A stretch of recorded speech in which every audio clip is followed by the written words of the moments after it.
There we go. Welcome, ladies and gentlemen, to the 6th round of the 2nd season of the Snowstorm Open Wheel Racing Series presented by Full Send Racing Network.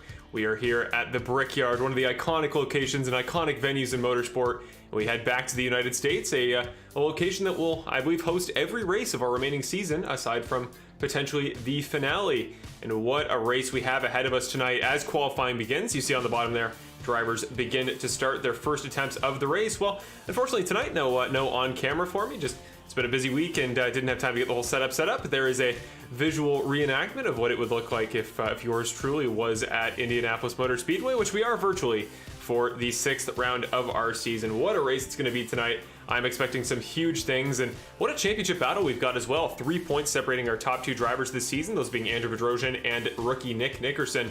The top 2 have been battling back and forth all season, had some fun battles at both Mid-Ohio and Gateway, but tonight we reignite that rivalry here at Indianapolis. And we'll cut to your qualifying results in just a moment as we see drivers start to run some laps. But as we get into it, as we head on track for our first qualifying portion of the broadcast, well, we have a special guest tonight in the broadcast booth alongside me, a bit of a different face, and it is a driver in this series, but not Jack Hillier, as it usually is when we bring a driver in. It is Mr. Tim Salvatore. So Tim, welcome to the broadcast booth, and what are you expecting tonight? You've run 5 races with us, or I think 4 races with us this season. We come to the Brickyard, a track that I'm sure you're familiar with, but we do so in the Formula Renault, so something a little bit different, very competitive field. What are you expecting tonight?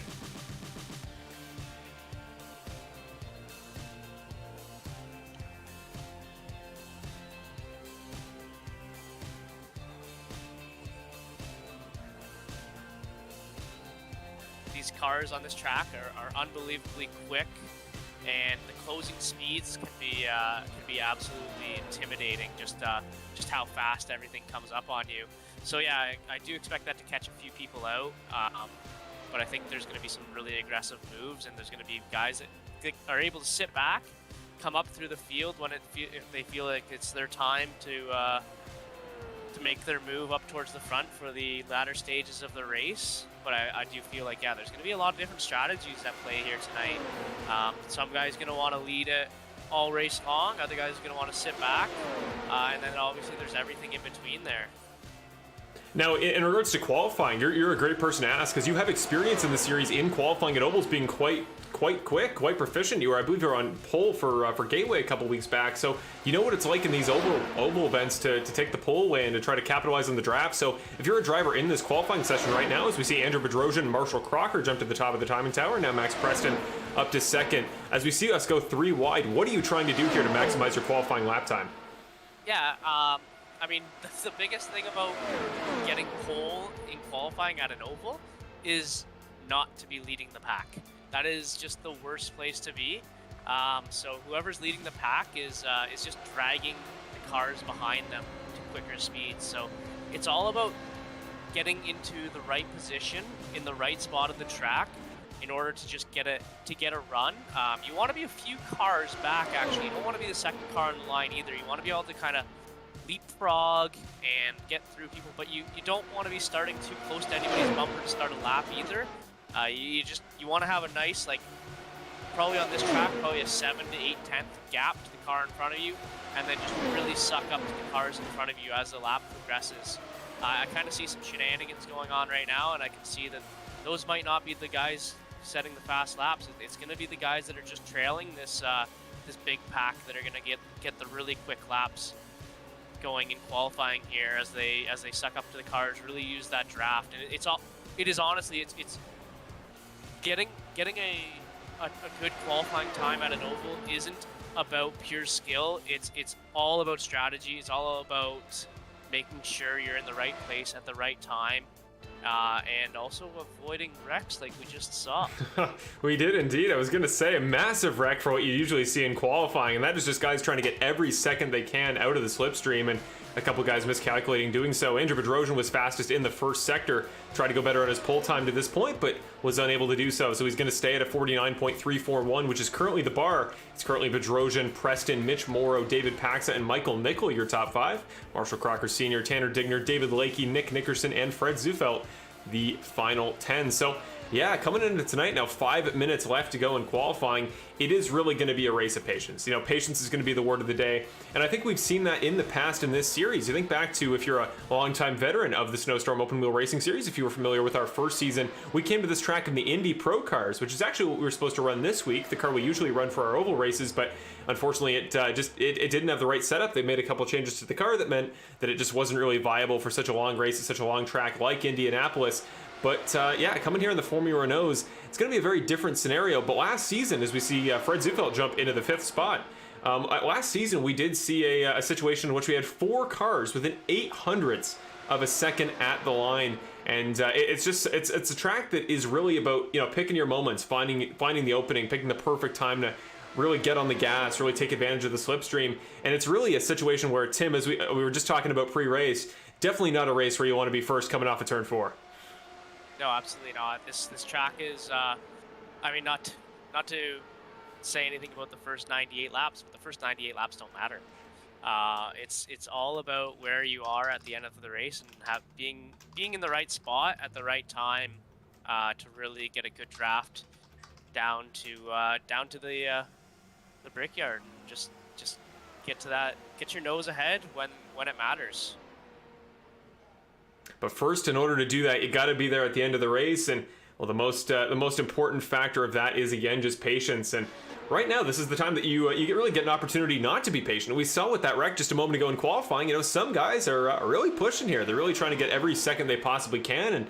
And you really do have to do that to get a perfectly optimal lap here in qualifying. As we see a couple drivers at the fastest first sector. So we're going to go on board here with Marshall Crocker Sr. Watch the remaining part of his lap as we come to just under 3 minutes to go left in qualifying. But coming off of turn 4, you see here he's stranded all by himself. He's got nobody in front of him, no draft to benefit off of, so he is going to be kind of hung out to dry. Whereas Michael Nickel ran fastest of anybody in the first sector. You saw he went purple in sector 1, or aka the first half of the lap, but in sector 2 he did wreck. So it's all about balancing risk and reward, and we see David Pax is going to jump up to 3rd on the leaderboard into the inside of row number 2. So yeah, it's going to be just a balancing act tonight, and that's really going to be the name of the game. As we see, I believe Jack Hillier comes across the line, currently 1.7 seconds back of the pole time. Now going to go up to 1.3, so Jack Hillier going to bump himself up into the 12th spot, running that gray and red McLaren entry right in front of Tanner Dignard, who currently sits 10th.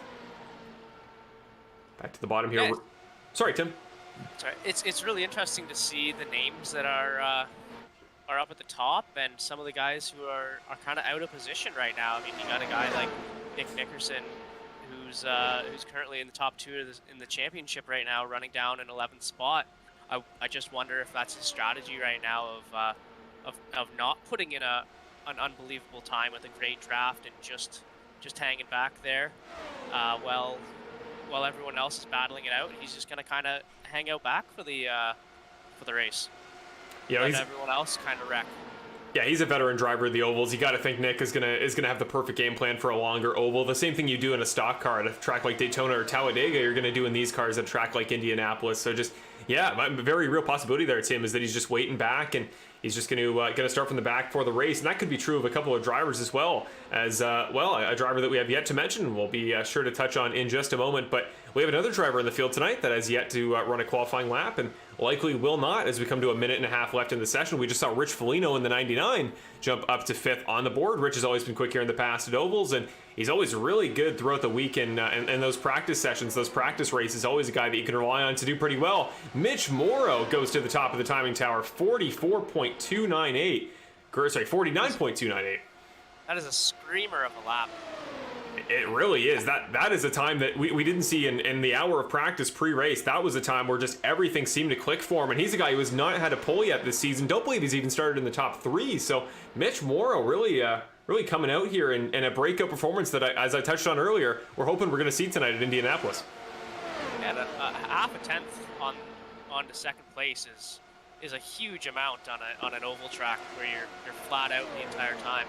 Yeah, like you said, I'm really interested to see what a couple drivers from the back do here, because the names that I'm seeing down at the bottom here they're both very cerebral drivers, and they're going to have a game plan in place. And unlike myself, they'll be able to follow that game plan and not kind of veer off that at all. I mean, we've seen in the past, Tim, you've definitely had your share of bad luck here at the Ovals, but in regards to quality starting performance and qualifying performance here, virtually untouchable in the series. But Rich Foligno, who is also, as I mentioned just a moment ago, been very good in qualifying this season, he jumps up to third. So the only car on track that besides Mitch Morrow really seems to be making huge improvements in qualifying as the checkered flag does come out. So this is the final lap, but that is Rich Foligno. And now Christopher Mitchell has gone purple in the first sector, and he is in the draft pack, but he gets caught in a wreck.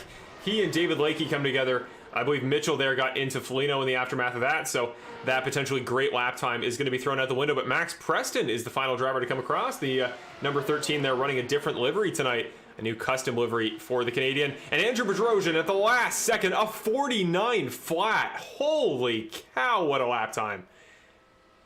Out of nowhere, 49.08 as qualifying comes to an end. So Mitch Morrow, impressive result there in qualifying to cap off towards the end of that session. He will start on the front row, but that lap time is going to take it all. And wow, that requires some truly incredible, ability to sense the way the draft is going and just pick your opportunity, really wait back and capitalize on the draft. But wow, what a result.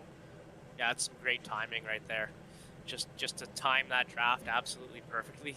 I thought half a tenth was a big gap to second. 0.3 of a second. That's absolutely monumental. It's to second. It's pretty ludicrous. That's to say the least. But yeah, everything went right on that lap. Really did. And as a result, Andrew Bedrosian, driver of the number 5, 2 wins to this point on the season, and your current points leader, is the qualifying pole sitter for tonight's race at Indianapolis. On the outside of the front row alongside him, he is already on the grid. We'll jump to his in-car camera. Mr. Mitch Morrow, driver of the number 66, his first time qualifying on the front row this season. He will start in the second spot. On row number 2, Rich Foligno is to the inside of Max Preston, 2 veterans of the series, 2 guys who have been good at ovals in the past. And it's David Paxa on the inside of row number 3 alongside David Lakey, the all-David third row. That's Christopher Mitchell alongside Trevor Anderson there on row number 4. Michael Nickel and Fred Zufelt make up row number 5. Marshall Crocker Sr. after that on row number 6 to the inside of Tanner Dignard.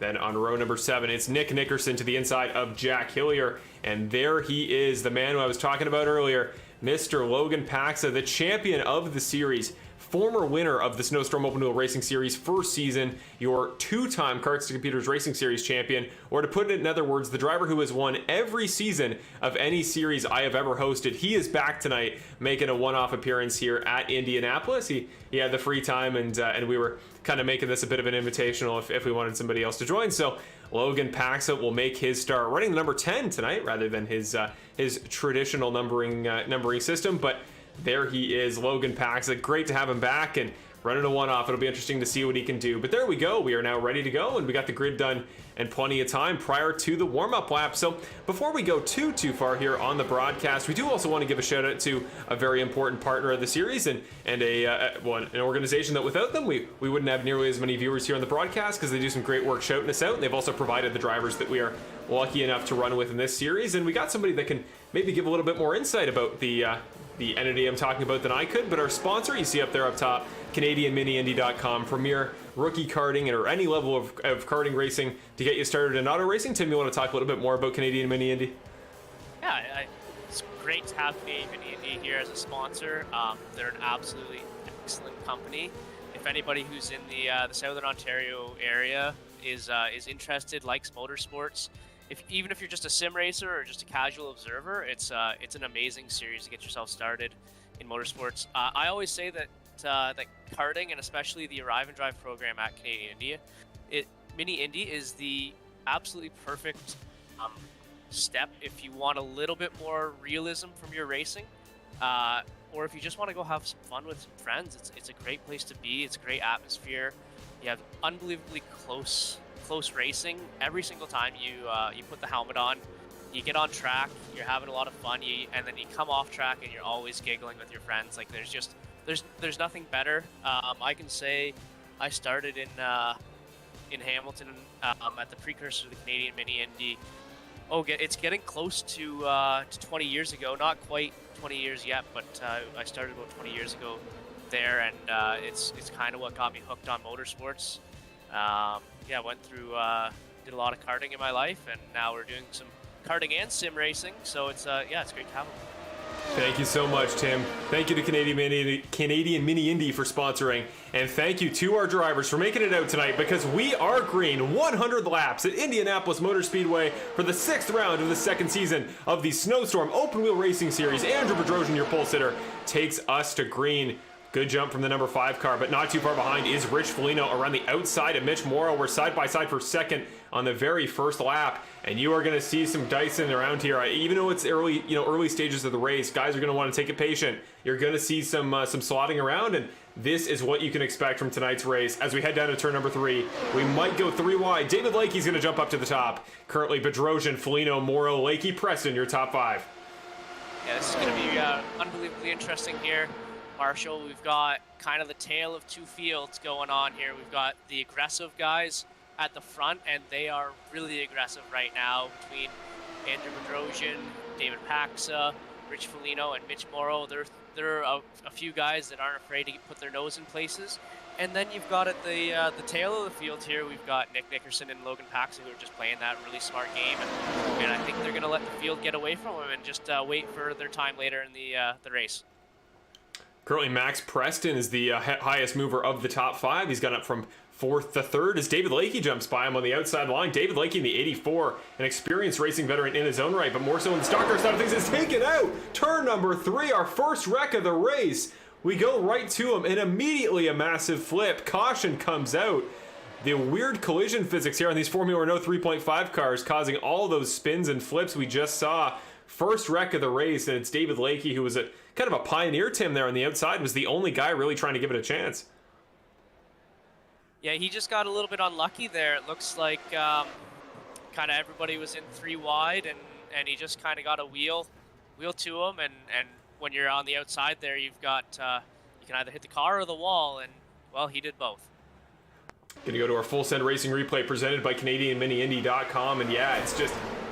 Yeah, that was the definition of just, minor contact for massive consequence. And really, that's going to be the story of the race as well from a driver's perspective, is the fun of open wheel oval racing is that you are going at such a fast-paced speed. You have so much downforce. You can make so many passing maneuvers, but the real downside from a driver's perspective is those open wheels can get caught in each other. And if you come from karting racing from the days before, the kind of the bumpered-in karts that you see a lot in like the rookie series and stuff like that, but if you have experience in proper open wheel kart racing, you'll know just how tough it is to try to avoid other cars. And yeah, it's really a thing that, as a driver, Tim, I'd imagine it's a lot tougher to tell or to gauge distances in the sim than I'd imagine it is in real life in that respect.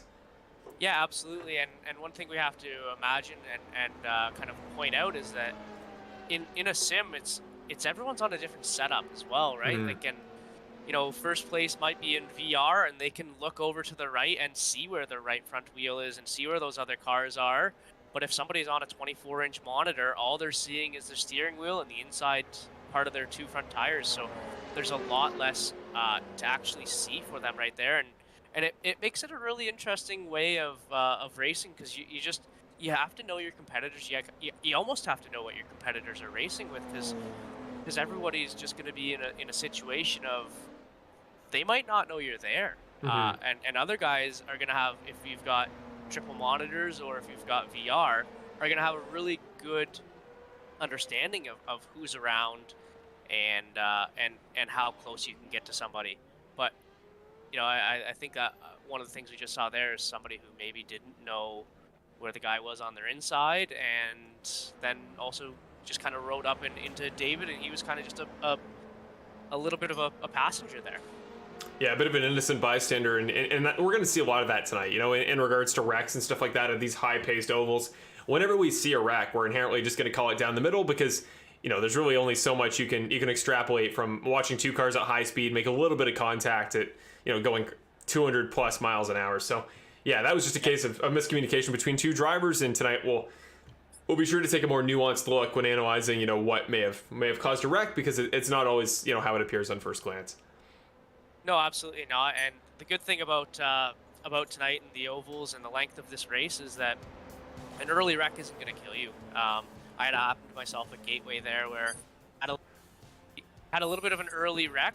And sorry about the squeaking in the background. My dog Sasha does like to play with a squeaky toy. No worries. But you can absolutely make make back those laps with the lucky dog and with just some good hard racing.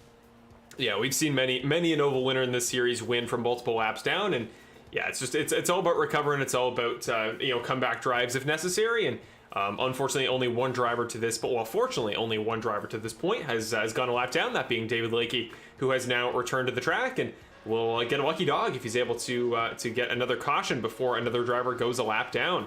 But before we get too far, we're just going to give you a little bit of information about tonight's event and tonight's track more specifically before we get too far into the broadcast and while we wait for our first green flag restart of the race. So Indianapolis Motor Speedway, an iconic venue of racing that I'm sure, even if you're not a hardcore racing fan, even if you don't know about a ton about the real life racing world, I'm pretty sure you're familiar with Indianapolis Motor Speedway, home of the Indy 500 for many a year. Opened in 1909, we are using the custom low downforce setup tonight, the one that we developed specifically for this race that was initially for the Indy Pros, and we then had to do some tinkering. A special shout out to Max Preston in that regard. He did some great work in figuring out what sort of setup we were going to need to run for this week, so custom setup here at Indy. It is the noon and partly cloudy setting here in the virtual sim world, so very similar to the Indy 500 time of day in regards to the look of the track. We are running 100 laps, not the original 70 that was planned for tonight, so that distance is in turn incorrect. So now it's the Indianapolis 250, if you want to call it that, here at Indianapolis Motor Speedway, for a total of course, 250 miles. 4 turns here, of course. You can see the track is perfectly symmetrical on both sides, rather than a track like Gateway, where we went to a couple weeks ago. And, well, next week, and we haven't announced a date officially yet. I would probably guess it's going to be this same Tuesday, because Sunday is the Daytona 500. Unfortunately, I am unable to make both events due to a commitment for the Daytona 500. So we will likely reschedule that race as well to the Tuesday, and hopefully all your loved ones were able to keep you updated, or those that you're watching the race for tonight, hopefully they were able to keep you updated with the date change, because just had some stuff come up, and especially with the Super Bowl, just needed to postpone for tonight. But there is your information about Indianapolis Motor Speedway, and again, an iconic venue of racing that I am sure many of you are familiar with. But here we go, the pace car onto pit road. Andrew Bedrosian, as he did for the proper race start, will lead us to green. He's already going to do a little bit of wiggling right off the start, but green flag for Andrew Bedrosian, who takes us to the first restart of the race. Andrew Bedrosian, Max Preston, then Mitch Morrow, your top 3. Rich Foligno here having some internet troubles blinking in and out, but the 99 car is sitting third as we round turn number 1. Oh, that's an aggressive block right there. Yeah, that was big for lap 1. Max Preston not going to put up with that for too long. Went in the grass there off of turn number 2 just to get underneath him. Gets the move done. Briefly dips below the white line there, but kind of mid-corner. You could definitely make an argument, and he was forced under. And as a result, the 13 car becomes the first different leader other than Andrew Bedrosian so far this race. But yeah, massive block there we saw coming off of turn number 1, and definitely Andrew Bedrosian, it's a give and take with him. He's definitely an aggressive driver on both offense and defense, and it's worked for him so far this season, but you got to wonder how long guys are going to keep putting up with that. Yeah, I don't know if I'm one to talk to that. No, fair enough. We will put that aside. Those of you that have watched in the past this season will know that plenty of stuff has gone down, but Gonna keep it down the middle tonight. So Max Preston here on the inside line with Rich Foligno and Michael Nickel, I believe, that got caught in the background. Don't believe we had a wreck, incredibly so, but yeah, the 23 car may have misjudged just a little bit where he was putting himself off of turn number 2 there.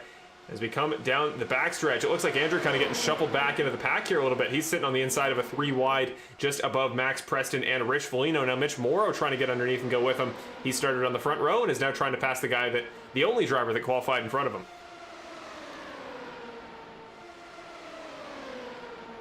Back up to the front here off of turn number 4. Max Preston continuing to lead here.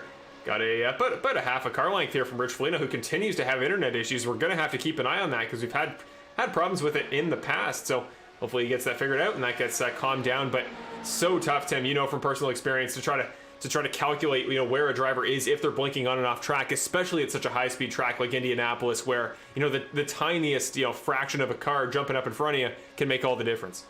Yeah, it's really tough, Marshall. I gotta say it's an advantage to the car that's blinking, because you know where everyone is. But now it looks like Rich has fallen back. He's probably been told a few times by drivers on the radio that, hey, you're blinking.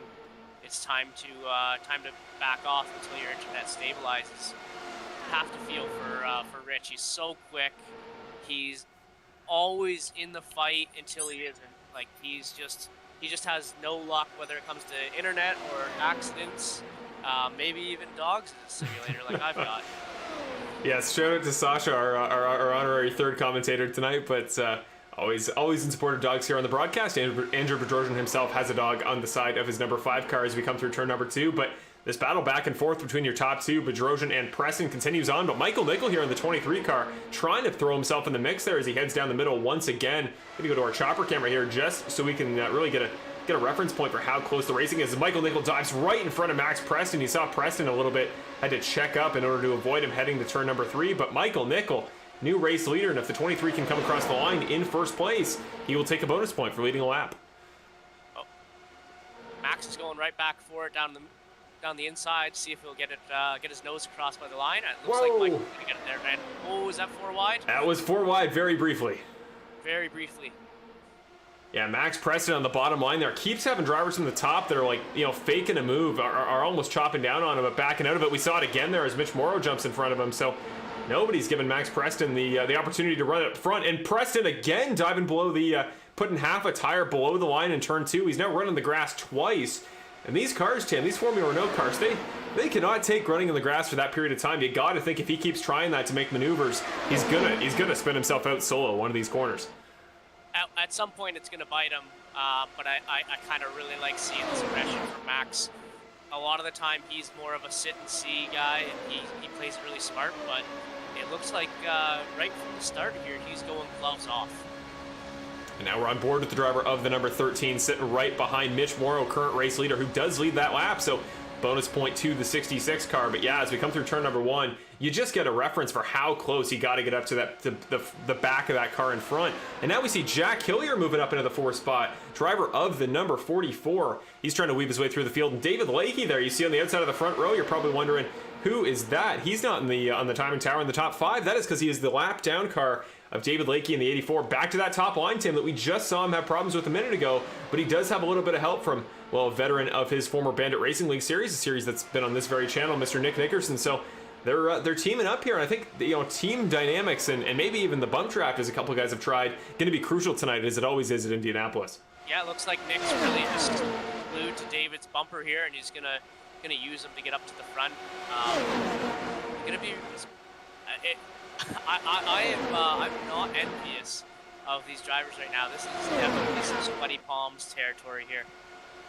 Very much so. And David Lakey now coming off of turn number 2, going to get the better run to the outside, I would assume, than Mitch Morrow. So David Lakey doesn't even want the lucky dog, though he would get it if we got a caution right now. But he is weaving through the field, trying to put himself up front. And Nick Nickerson, he's giving him a push. He's trying the bump draft. So we're running open wheel, formula style racing cars. You wouldn't have thought the bump draft would come into play, but we are seeing it early tonight. Might be an effective strategy. Nick is he's making it work here with David, and they're working together really well. I would imagine other drivers right now are taking note and kind of putting that in their memory bank right now to use later. I wouldn't be surprised if a few guys who are kind of close kind of make a plan and an informal handshake to kind of work this out and team up for the rest of the race, because it's really working for Nick here. It really has so far, and as a result, Nick has put himself in the lead this lap. If you, of course, discount the car that is lapped down, that being David Lakey. So Nick will get the bonus point, which will, of course, help him in his championship pursuit, as Andrew is now going to be 6 points ahead of him coming into the start of tonight's race. Of course, getting the 3 bonus points in qualifying. We'll show you very quickly in a moment the point standings heading into tonight, so you get a little bit more context for how we're working in regards to the overall championship, because tonight we do reach the halfway point of the overall season. As we cross the line, Nick continuing to lead. And it's interesting because, that car up front has proved particularly easy to pass. If you just get out there by yourself solo, let the car behind you build up a slipstream and just shoot right by you, it's an automatic move. But Tim, does it almost kind of act as a bit of a block to keep Nick in front if he sits right behind David and forces any driver trying to get up to the front to pass 2 cars with 1 slipstream instead of 1? Absolutely. Both cars are kind of getting the benefit of working together right now. David's in front. He's not a lap down anymore, and Nick gets to use that slipstream and then kind of push David along to the same top speed, and it is very difficult to get around them. Across the line this time, another lap led by Nick Nickerson. Now up to second is Jack Hillier. What a race he's having so far, and he's doing an impressive job, especially for such a young driver. You know, keeping himself in fair positioning on the track, not making contact with guys, giving space where necessary. He's doing a great job so far, and to see him running in the top 5 this many laps, it's awesome to see for a driver that's been with us for, I think, coming on 2 seasons now. Yeah, absolutely. I think I mentioned it at I can't remember the race where the oval where I finished second, but I mean, he has been really good this year at the ovals. His improvement from last year to this year has been absolutely spectacular. Oh, we've got a big wreck. We do indeed. That came out of nowhere. I heard the sound in the background of the sim, and suddenly we saw 4 cars off track. So that is Max Preston you see on your screen right now. Christopher Mitchell also involved. Looks like Mitch Morrow, Michael Nichols. So some big names, guys that were doing quite well to this point in the race. And that brings out our second caution. They're all able to drive away, so I don't think any of them are going to lose a lap. That is awesome to hear. So quick repairs will be used, and that should give David Lakey his lap back, as he was still leading at the time of the caution. But that was a massive one. That is one that we are very happy is in a sim as we go to our full send racing replay presented by Canadian Mini Indy. But yeah, let's get a replay there. So I think what kicked this all off to some small extent was that last second move there by Bedrosian heading into turn number 3. Kind of jumped underneath at the last second. I think kind of scared Nick Nickerson up in front. Well, maybe we'll go try to slow it down here just to get a little bit more context, but kind of everything happened so quickly there. Yeah, it's all about being predictable, and if you're not predictable, then it can cause a chain reaction and cause a wreck further back in the field. So we're going to go back here and see what happens. So it all kind of started, as I said, with Andrew Bedrosian. So we're going to jump to the rear camera on the driver of the number 5. So heading down here into turn number 3. This is very slow, but it should give us the context. So you see that the 5 car is going to jump under. Up top there is Trevor Anderson and Jack Hillier, both of whom I believe were able to avoid it. So he goes to the bottom there, and maybe I'm wrong. No, that was just that was a case of Max actually just kind of clearing himself off the front bumper. There he is. Max kind of cleared himself off the front bumper of Mitch Morrow getting in front of him, and I think maybe just him trying to chase the slipstream of Andrew as he jumped down in front. Yeah, it's tough to tell what happened there. It's just, I think it's, again, you discussed it earlier. It's kind of hard to portion blame here on almost any of these wrecks right now. They're just, things are happening so quickly. You're chasing slipstream so much. That's tough. That's just a tough one. It's just nice to see that all of them were able to drive away, get into the pits, and use some quick repairs, so they're going to be back in this race and kind of no harm, no foul right now. Yeah, use some quick repairs indeed, and actually Max Preston, who will be sent to the back of the field as he's cycling out currently in 4th, but that is just because he would have pitted there on the very first attempt while the pits were closed, but pitting while the pits are closed means you get an EOL penalty. So he will go to the back of the line here and will not cycle out to 4th there. But yeah, just the fact that everybody was able to get back to the pits as we see Lakey leaving, Nickerson, and actually Michael Nickel, it looks like, was potentially unable to make it all the way back. So he will go a lap down, but again, the benefit of the lucky dog is always there. But yeah, that cycles out as the result of that second wreck with Jack Hillier as your new race leader. So Jack Hillier, I don't believe in his career in the series has taken a restart as the leader, so could be a very new experience for him. And again, congratulations to our recent and many times in the past co-commentator here on the broadcast, and it's great to see him doing so well here tonight. And the driver, the number 44, is off to a good start here, 17 laps in at Indy. The progression he's making, he might be unstoppable soon. Yes, very true. Very, very good possibility that he could reach that upper echelon tier of guys like a Logan Paxa, who currently, alongside his dad, both sit in the top 3. Logan currently sitting in 3rd position. And yeah, so interesting to have him back in the series. And Tim, he's a guy that you raced quite a bit last season. You guys had some fun battles last year. But yeah, it's a strategy that he did many times last season, like he did at Iowa in a race that he ended up winning. But just sitting at the back, letting the race come to you, kind of finding somebody you can trust, and then just being there at the end. And actually, I think if you were him, you probably wouldn't want to be up in 3rd right now. But Logan is a guy that we've seen in the past is just going to wait for his opportunity, and then probably strike in the last 2 or 3 laps. Yeah, he's like I said before, if there's a smart strategy to be run, I can almost guarantee that Logan's going to be running that strategy. However, I think there may be one thing that may change that, and it may be the one thing that's able to throw his head off the game, and that's That's his dad being in front of him. I don't know if he's going to want that very much. So who's in a worse position right now? Is it David Paxa or is it Jack Hillier with 2 Paxas behind you?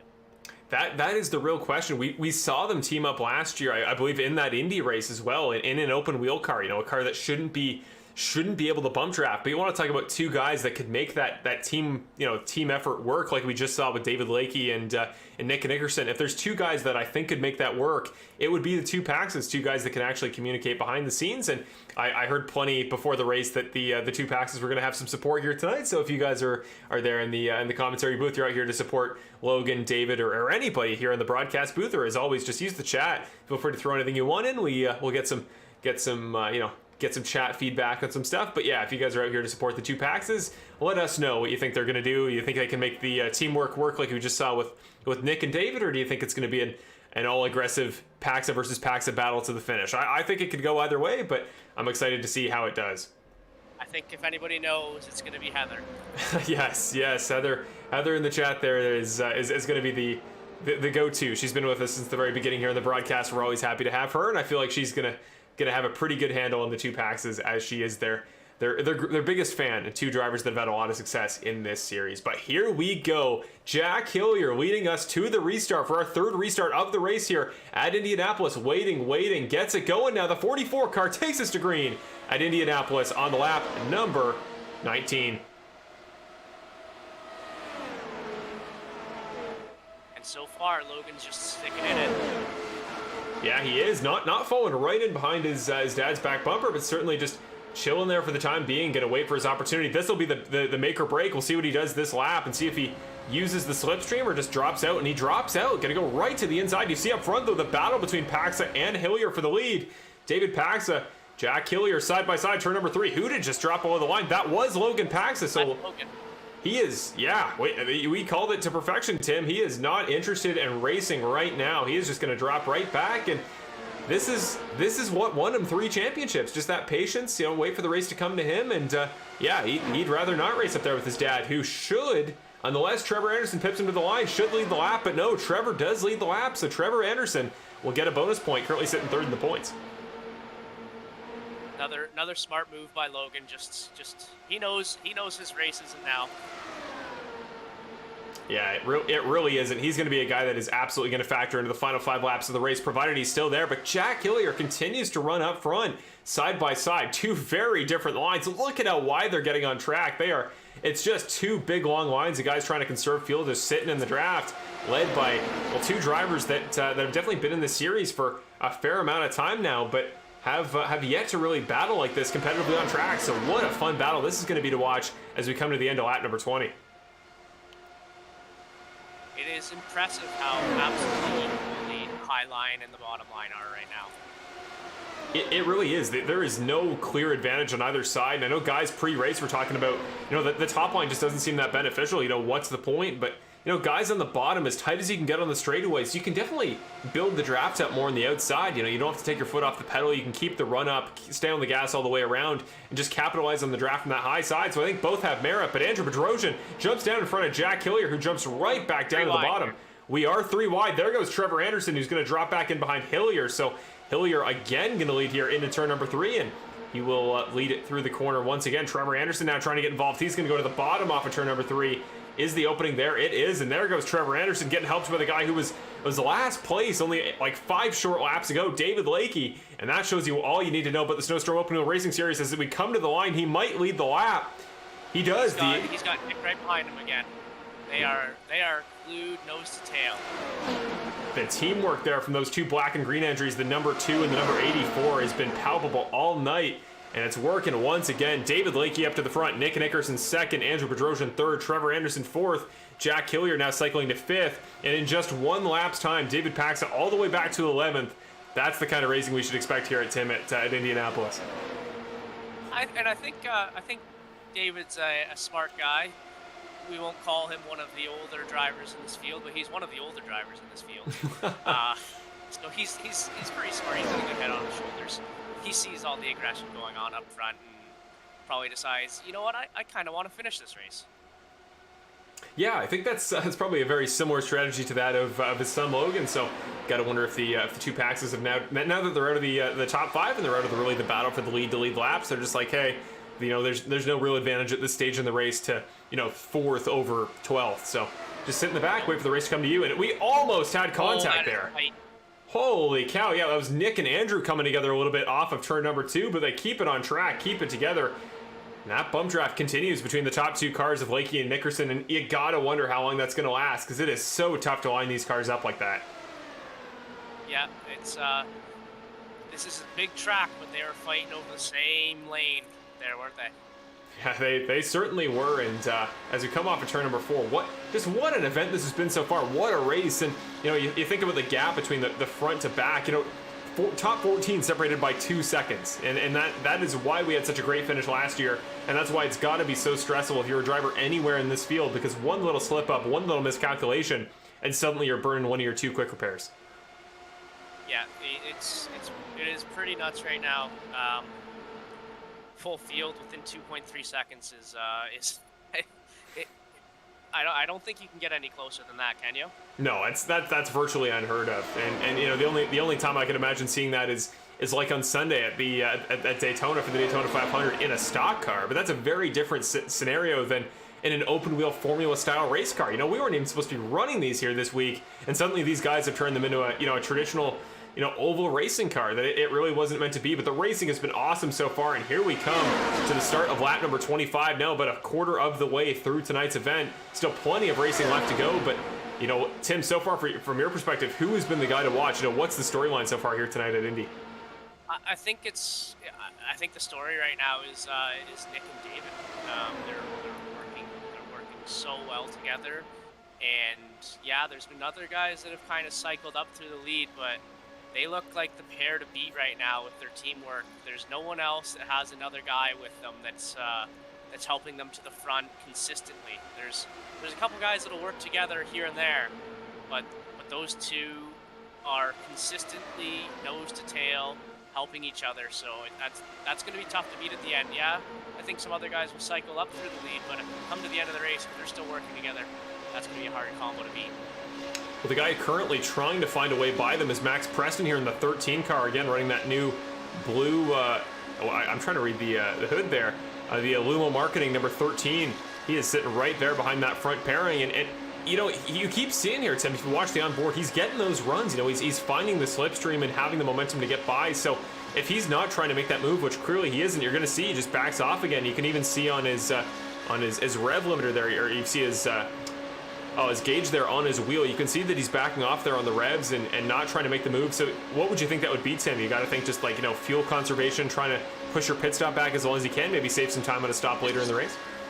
This is definitely Max being a smart driver like he is, and he's a guy, and he mentioned it in his interview last week, he kind of races people how they race him, and I know he holds these two in front of him in a very high regard, so I think he's pretty comfortable right now.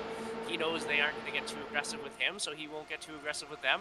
I think right now, between these top three, we're kind of at a gentleman's agreement that let's just knock off some laps here, get a little bit closer to the end, and we'll solve it then. Going to quickly jump on board here with Tanner Dignard, driver of the number 51 here, currently sitting in the 11th spot. He's got a pretty good view of the entire battle. He's sitting right behind David Paxley, who, as we mentioned earlier, has dropped back a little ways. In front of him is Marshall Crocker Sr., then Mitch Morrow, who qualified in the outside of the front row. And now that gap that we talked about a moment ago, Tim, that was 2 seconds, is now down to 1.8. So here is Logan Paxton, the final driver on the lead lap, as Michael Nickel is a lap down from that earlier incident, actually 2 laps down. But you can see just how close he is. You can see right up front the battle for the lead here between Nickerson, Lakey, Hillier, Preston. And that just gives you context for truly, once these guys decide it's go time, like they will at the end of the race, anybody can win this thing. Yeah, it's just going to be an interesting thing to see what time he thinks is go time. What lap does Logan Paxton pull the pin and say it's time to go? And it is really nice to see, or it's interesting to see the effects of a 13-car draft. As of right now, Logan Paxton has the fastest lap of the race, while being in second last place. The only car on the lead lap Sorry, the last car on the lead lap, and his fast lap is a 49.239, which is a good little bit quicker than anybody else, but he's got 13 cars in front of him to draft off of. Yeah, you see they're up at the timing tower now. We're going to put up the fastest lap of the race for everybody. And yeah, you called it there, Tim. Logan Paxson, currently the fastest of anybody with a 49.239. So a driver running a one-off, currently taking away the bonus point for fastest lap. But yeah, that is fascinating. That tells you all you need to know about the style of tonight's race, because Trevor Anderson currently sitting in fourth. Trevor, an incredibly quick driver. You know, he's third in points for a reason there, sitting in the 25 in fourth position there. That kind of cyan-looking entry, that turquoise car. But yeah, his best time is a 50.1. You know, he would have qualified almost dead last there in qualifying had he run that time. But, you know, in tonight's race, he's up there up front battling for the lead. And if you ask me, he's got just as good of a chance as anybody to win the race. Yeah, absolutely. He probably just hasn't had the open air in front of him to get a fast time. And we got Jack in the pits here. This is an odd time to be pitting. I wonder, is this about time when the pit cycle should be cycling through, Marshall? I wouldn't have thought so. You know, I would have thought that unless you, well, you couldn't have underfueled, because, you know, the fuel amount is default at the beginning of the race. I thought it was a lot closer to something like 40 laps. You know, we could almost do a single tank of fuel there in our practice race this week that was 50 laps. So yeah, it seems a little bit early. I mean, Jack is of course one of the newer drivers in the series, one of the newer drivers to sim racing as a whole. But yeah, I think that there is a possibility if you pit now. If you get enough cautions, you can certainly make a future pit stop quicker, but of course he's got to get out in front of the field as he's now just exiting the pits, so might make it back out front off of turn number 4, but or off turn number 1, I should say. But yeah, even then you got to get out front and you got to not give the lead up, because if you give the lead up, well, I guess you can get the lucky dog back, but there is another driver, Michael Nickel, who's also a lap down, so you know, potentially they could come together over the course of the stint. But he gets out on his own in the clean air. I don't know. It's interesting, Tim, They're going to be closing down on him very quickly. I hope this works out for Jack, but it's certainly an interesting strategy we'll have to keep our eye on. And that's the thing too, is if we get a caution, say right now, and they bunch the field up, because they would before we go to a caution, or before we go to the pit stop, and the pits open up for you know, fuel and tires and such, he would factor back to the line and then jump out in front of everybody who pits. And tires aren't a huge thing here at Indianapolis because you're flat all the way around the track. So I don't know, it could work out, but again, as you just said, Tim, he's got to stay on the lead lap there, and we'll put up the track map so you can see at all moments where he is. That gray 14 on the track map, and the 15 is Nickel. But yeah, it's this group, and you're going to see just how quick they are. They are flying here relative to a car just driving by themselves. Yeah, absolutely. Just a train of cars pushing each other is going to be much quicker through the air than one by himself. So yeah, Jack's he's got about a short shoot advantage on the lead pack right now, which is everybody except for Michael Nickel. But yeah, it's interesting to see how this plays out. Maybe Jack's got one of those very smart F1 engineers in his ear that told him what to do. Very possible. There's no limit to the crazy sort of sim software you can get that gives you all sorts of information. But I know a lot of the guys use the same ones, so I'd imagine if there was some, massive IQ strategy that we hadn't thought of, that surely somebody or many drivers, if any, had them would also have it. But here we go, lap number 33, I should say. So we are now at the 1/3 of the way portion throughout the race, getting towards half with every given lap. And there in the background is Fred Zufelt. We haven't talked about too much tonight, but the driver of the number 6 there, jumping out of line to try to get in behind Logan Paxson. And it's still just as close as it ever has been this race. Now down to 1.2 seconds from Fred to the rest of the field. So it's as close as it was, and I think that this spot I think is perfect, because I think this gives you just enough time to, unless a wreck happens between like Tanner Dignard and Christopher Mitchell right in front of you, gives you time to get out of the way of a wreck, but should mean that if there is a big wreck mid-pack, you still come out like top 5 as a result after the caution. So this is probably where I'd want to be if I were running right now. Yeah, absolutely. We're a third of the way through this race right now, and it is definitely a lot more calm now than it was in the first 20 laps. It seems like everyone's heart rate may have been a little bit too high in the first quarter of this race, and now that we've reached the third mark, that some of these guys just kind of want to calm down. And as I say that, Andrew wants to go to the lead. He does indeed, and yeah, the other thing I was going to mention that we haven't really seen play into the race too much, and again, I wish we could show the point standings, but as of yet, we haven't had a caution to do so. But you know, the bonus point for leading the most laps, it's subtle, but when the championship battle between Nickerson and Bedrosian kind of F1 style comes down to only 4 points heading into tonight, or sorry, 3 points, I should say. That push almost didn't work there. It did not. I was going to say there was some strong wiggling coming from the back of that car in front, but there we go. And there's Jack. Gotta get out of the way. Yeah, so the 44 car, it was working to that point. Slows right down to let the field by. And again, he's the lucky dog driver, so he doesn't particularly need to go all too quick there. But yeah, I mean, it might work. He's going to factor out to the back of the lead lap line if he's able to stay on the lead lap for another lap. But we just saw, Tim, just how much quicker that front pack is. And now Jack is back on his own. You know, he's well back of the pack in front in regards to staying in the slipstream. So do you think he can stay back here without getting lapped again for one more whole lap on this green flag stint? I think he's good for now, and he's in a spot now to get the lucky dog. I don't think his strategy has worked the way he hoped it would, and that group kind of caught him at the absolute worst time in between the two corners there. If they catch you on the straight, you can kind of let off just a little bit and then catch right up to the draft, but in order to let the whole field by, he had to slow down so much that as soon as he picked that throttle back up, he's lost the draft now. Unfortunately so, but again, he still stays as currently the lucky dog driver, so as long as we get a caution before too far into tonight's event, that he still does have a chance. And interestingly enough, as we get to the 36 laps into tonight's event portion of the race, we still only have yet to get a caution on this stint, and we've gone quite a ways here, Tim. So I'm impressed historically, as we've seen in the series. You know, we've had some caution-filled events this season at the ovals, and especially last year at Indy, quite a few early on. Then we got pretty green flag happy later in the race, but definitely going to be tough tonight to have another green flag stint as long as this. So these guys must just be on absolute conservation mode as we see Logan Paxa come down pit road. I don't know, it might be a little easier. I'm not in the race. Yes, Tim, you've always been one of our most competitive guys at the ovals. Oh, and he's missed the Logan with a rare mistake, missing the box there. Very rare. That was fascinating to see. Is Jack Hillier back down pit road? Yet? So I would guess the only thing that could be, unless it's an intentional maneuver. Fuel.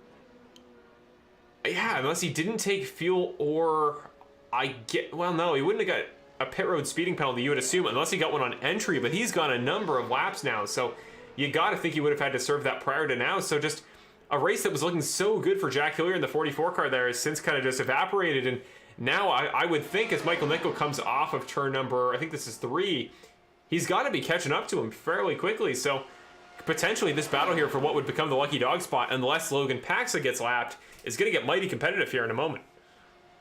Yeah, this is going to be very, very interesting to see. If we have another caution, we're going to have to bring Jack in here to talk to him about his strategy here, because I got to hear this. This is either the smartest strategy or he's had some issues we don't know about. I mean, yeah, currently sitting in a spot where he needs a caution in 2 or 3 laps from now, because he is about to get swallowed up by that front pack. We see here with Logan Paxa, look at the track map, he's quite a ways ahead. Like, he's far enough that I think he's got maybe 10 to 12 laps before he's potentially going to get lapped by the rest of the field. But yeah, this is kind of shaking up the order there. That little, Andrew Bedrosian move we saw a couple laps back up close, because now it's Nick Bedrosian, Preston Lakey for your top 4, and that number 84 connection has been broken up. And I think, honestly, Tim, I think the fact that he's kind of wedged himself in there has Andrew is going to be beneficial to the entire pack, because that front pairing, as long as it wasn't interrupted between Nick and David, was looking untouchable early. Yeah, absolutely. But we've got Max Preston here, who does seem like he wants to get back into the mix for the lead. But that was probably a smart move by Andrew to get in between Nick and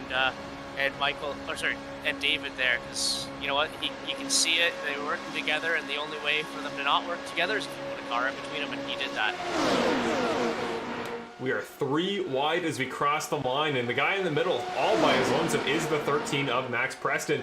Going to jump back up in front of that top line, and Mitch Morrow and Christopher Mitchell going to cycle in behind him. We're going to go on board here with Mitchell, who we haven't talked about nearly enough tonight, but he's doing pretty well for himself in the points. And again, we got to get a moment here to, he's trying to spotlight on the points and tell you who's doing well so far in the grand scheme of this season. But Christopher Mitchell, so far tonight and so far this season, showing that his lack of experience relative to other drivers as far as this series goes, is not really playing to his deficit. He's done well all night, and he's done well all season so far. Yeah, another guy who's rose the rank. Oh, wow. Words are hard. They are. But he came up through the Canadian Mini Indy Series, and he's now running in the HRKC, and I believe he's going to start doing some regional and national level karting events. So I would have to think that that's all really played in well to how he's doing here in this series. All that talent just transferring over into the sim now.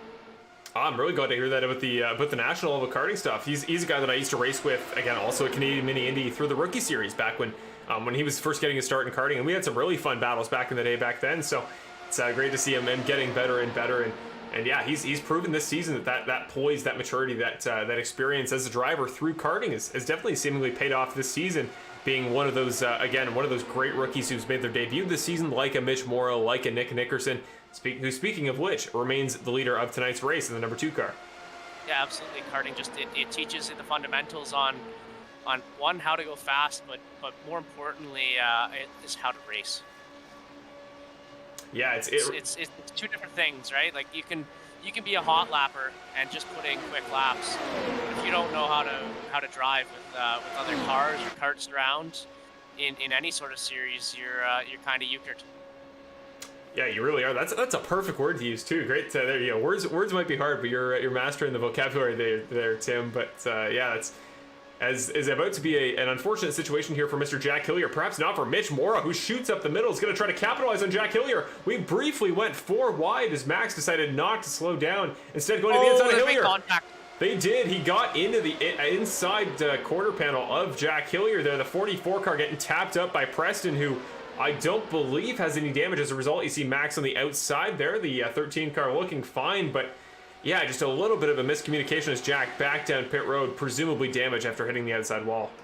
I don't think he's got damage, but he might think he has damage. Yeah, it was definitely close. If he doesn't, we'll go see if we can find a replay there, because that'll happen very quickly. Nothing showing up on my telemetry, but yeah, down pit road, you can see, or you can hear him on the limiter at least, so clearly the engine doesn't seem to be too affected. His steering looked relatively straight there, but now, as a result, we have a new driver on the inside of that first row as the pairing between the 2 and the 84 reforms there on the high side. Yep, that's exactly what Nick and Mr. David Lake would really want, is they're back together now. They may not be in the lead, but they're back together, and I think that's probably the most important thing. Yeah, as we come closer and closer to the halfway portion of this race, for them to reform again, you got to think is going to at least give them a little bit of comfort to run some laps up front here. Potentially, if they can get a good run off of turn number 4, potentially lead at the line. But Nick there almost got sliced off the number 66 of Mitch Morrow there down to turn number 1. So side by side for a number of rows, at least 4 here, as it's Trevor Anderson side by side with Max Preston there for the 5th spot, and then Andrew and David row number 2, and Nick and Mitch up front. And you just mentioned it there. You've got Max working with Nick and David. Oh, that was maybe a little bit too much of a bumper for Nick there from David. Yeah, those guys are. Sorry, go when ahead. it works, it worked. But boy, is it not going to work one time. Yeah, it's been tough. I think we've seen a pretty decent delegation from both drivers of being the pusher versus the pushee, but you got to wonder which guy is a little bit more confident. And you're definitely going to want the guy who's better at pushing in the back, pushing the driver in front, regardless of strategy. Because I think if you just get one mistimed bump, suddenly that tandem goes from both drivers competing for the front spot, as they have been all race so far, to both out of the race, down to quick repair. Yeah, absolutely. That is always the one thing. There's always the guy that's better at leading, and there's always the guy that's better at following. And when those positions kind of swap, and you're still trying to work together, but you're both in spots that you're not used to, it makes it really tough to be running the same lap times that you thought you could. And oh, that's Jack again. That is Jack. Yellow flag comes out, so that long green flag stint there has come to an end. Jack Hillier there comes off track. Going to go to our full send racing replay presented by CanadianMiniIndy.com. Here is the 44 coming off of turn number 4. Whoa! He's going back to the pit lane. I wonder why he was going back to the pit lane. I am genuinely curious. Yeah, we're gonna have to get him in the booth here as we head to our yellow flag here, because yeah, that is extremely unusual behavior. 4 times down pit road in the span of I think about 12 laps, and he was doing so well early. It was so quick there. Undoubtedly was going to compete for the top spot. So yeah, real shame to see as the pace car does come out and will take over control of the field. So should be 1 lap to go here before we go to your pit stops when we see the start of the run down pit road. Very quickly before we go to an interview with Jack, we're going to put up your championship points heading into tonight, because I mentioned it a couple times and we haven't got the proper chance to mention it. So there you go. There are the point standings heading into tonight's race here at Indianapolis. Andrew Bedrosian, your current points leader there at the top of the leaderboard with 212 coming out of last week's race at Monza. Then it's Nick Nickerson with 209 points, only 3 back heading into tonight, but 6 back once you take into account Andrew's pole. Then it's Trevor Anderson third with 192. Then it's a drop back of 50 to Max Preston there. So the top 3 there, extremely competitive for the top spot. Then it's Max Preston and Tim Salvatore, our very own, here sitting up at the broadcast booth. Both guys that would undoubtedly be higher up the leaderboard, but have missed a race so far. But we do have a drop race in the series, so that gap will be brought down quite a bit. Then Christopher Mitchell, Michael Nickel, David Lakey, David Paxa, and Marshall Crocker Sr. are your top 10. So you can read down the rest of the leaderboard there, and we'll go down a little bit because there's a couple more drivers hiding at the bottom. But here we go, the start of pit stops here under the caution, and Nick Nickerson leads the field down pit road. Would have been nice to be out there with everyone here to get a few points for the championship, but unfortunately DHL just a little bit slower than I would have liked. Actually, I gotta say they've been unbelievably quick with getting some new equipment to me, but just not quick enough. Unfortunately, it would have been awesome to have you out here, Tim, because yeah, it looks like such a fun race to this point so far tonight. But yeah, we're certainly not sponsored by DHL by any means. But yeah, no, I've had some stuff there that I was used to build my current sim come pretty fast, including my current rig that I use for racing whenever I'm at home. So hey, DHL, usually thanks for what you do, but would have appreciated it if you could have put Tim in tonight's event. But gotta say, if it made it from Ireland to Ontario in a day and a half, that would have been pretty impressive. Even it's probably going to show up tomorrow, which is 2.5 days. I gotta say that's pretty good. Yeah, not sponsored, but shout out. Shout out there to DHL. Yeah, very close, but no, it just means you'll be back with us next week at Road America, and seeing how well you've done this season, it would not be out of the equation whatsoever. Not out of the realm of possibility that you do just as well there as you might have here tonight. But now we have the interview with Jack Hillier. If we can pop him up into the broadcast booth, just make sure he's there, and he is. So we'll pull him in and hear from a driver who's had a very busy night so far tonight here at Indianapolis. Hey, Jack, Marshall up in the broadcast booth. You got a copy? Yeah, I'm here. Hey, Jack. Well, I mean, first of all, man, just what a race you were having there early on. That was an incredible event there at the start for you. I think we were about 25 laps in. You led a couple laps there. You were running your own line there up front. You were battling it out there with David Pax. It's just, what was it like there those first couple laps? That's kind of, I think, the best we've seen that 44 car look all season. Yeah, unfortunately now I too much damage and I was a race, but yeah, it was nice being up in the front in the series for the first time in either season I've been in the snowstorm, and unfortunate how it has to end. It just got a little damage from tapping the wall, and then coming into the pits I steered a little bit too much to the right and ended up in the wall. Yeah, I'm sorry. Jack, I gotta ask there. When you came in on, I believe it was lap 33. Was that a scheduled stop, or did you have some damage that you wanted to get fixed up? Because you're in the lead and you just you were very close to the lead and you just kind of popped into the pits there. So I just want to know if that was a scheduled stop there, or if you had some damage you wanted to get fixed. Yeah, after one of the cautions, I forgot that I think the first caution that put me in the lead, I didn't pit, had to pit for fuel, and that was my third pit stop. First 2 were near the front, and just a little bit of damage and some new tires I thought would be good, and then the one that put me in the lead didn't pit for fuel and ended up having to pit from the lead under green.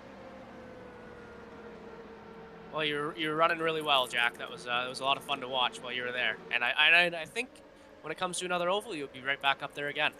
Yeah, next oval I think will be Miami, which should be a good race.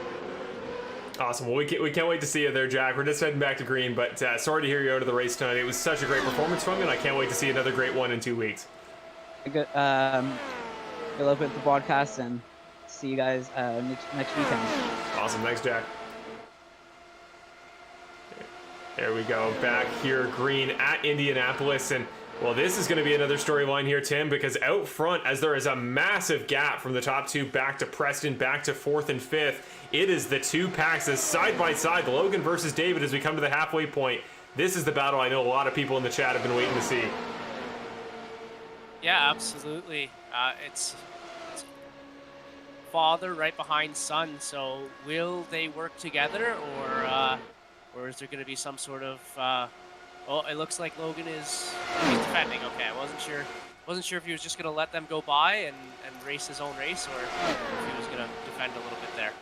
Well, the main reason you'd want to drop back, as we've seen so far in tonight's race, is that you'd want to get out of the way of trouble, out of the way of danger. But right now, Tim, look at the gap the top three have to the rest of the field. That's 2 seconds they have back to the rest of the pack. So yeah, this is the biggest gap we've seen all race, and this is the safest place to be on the racetrack if you're those three right now. And on only lap 2, of the stint. Yep.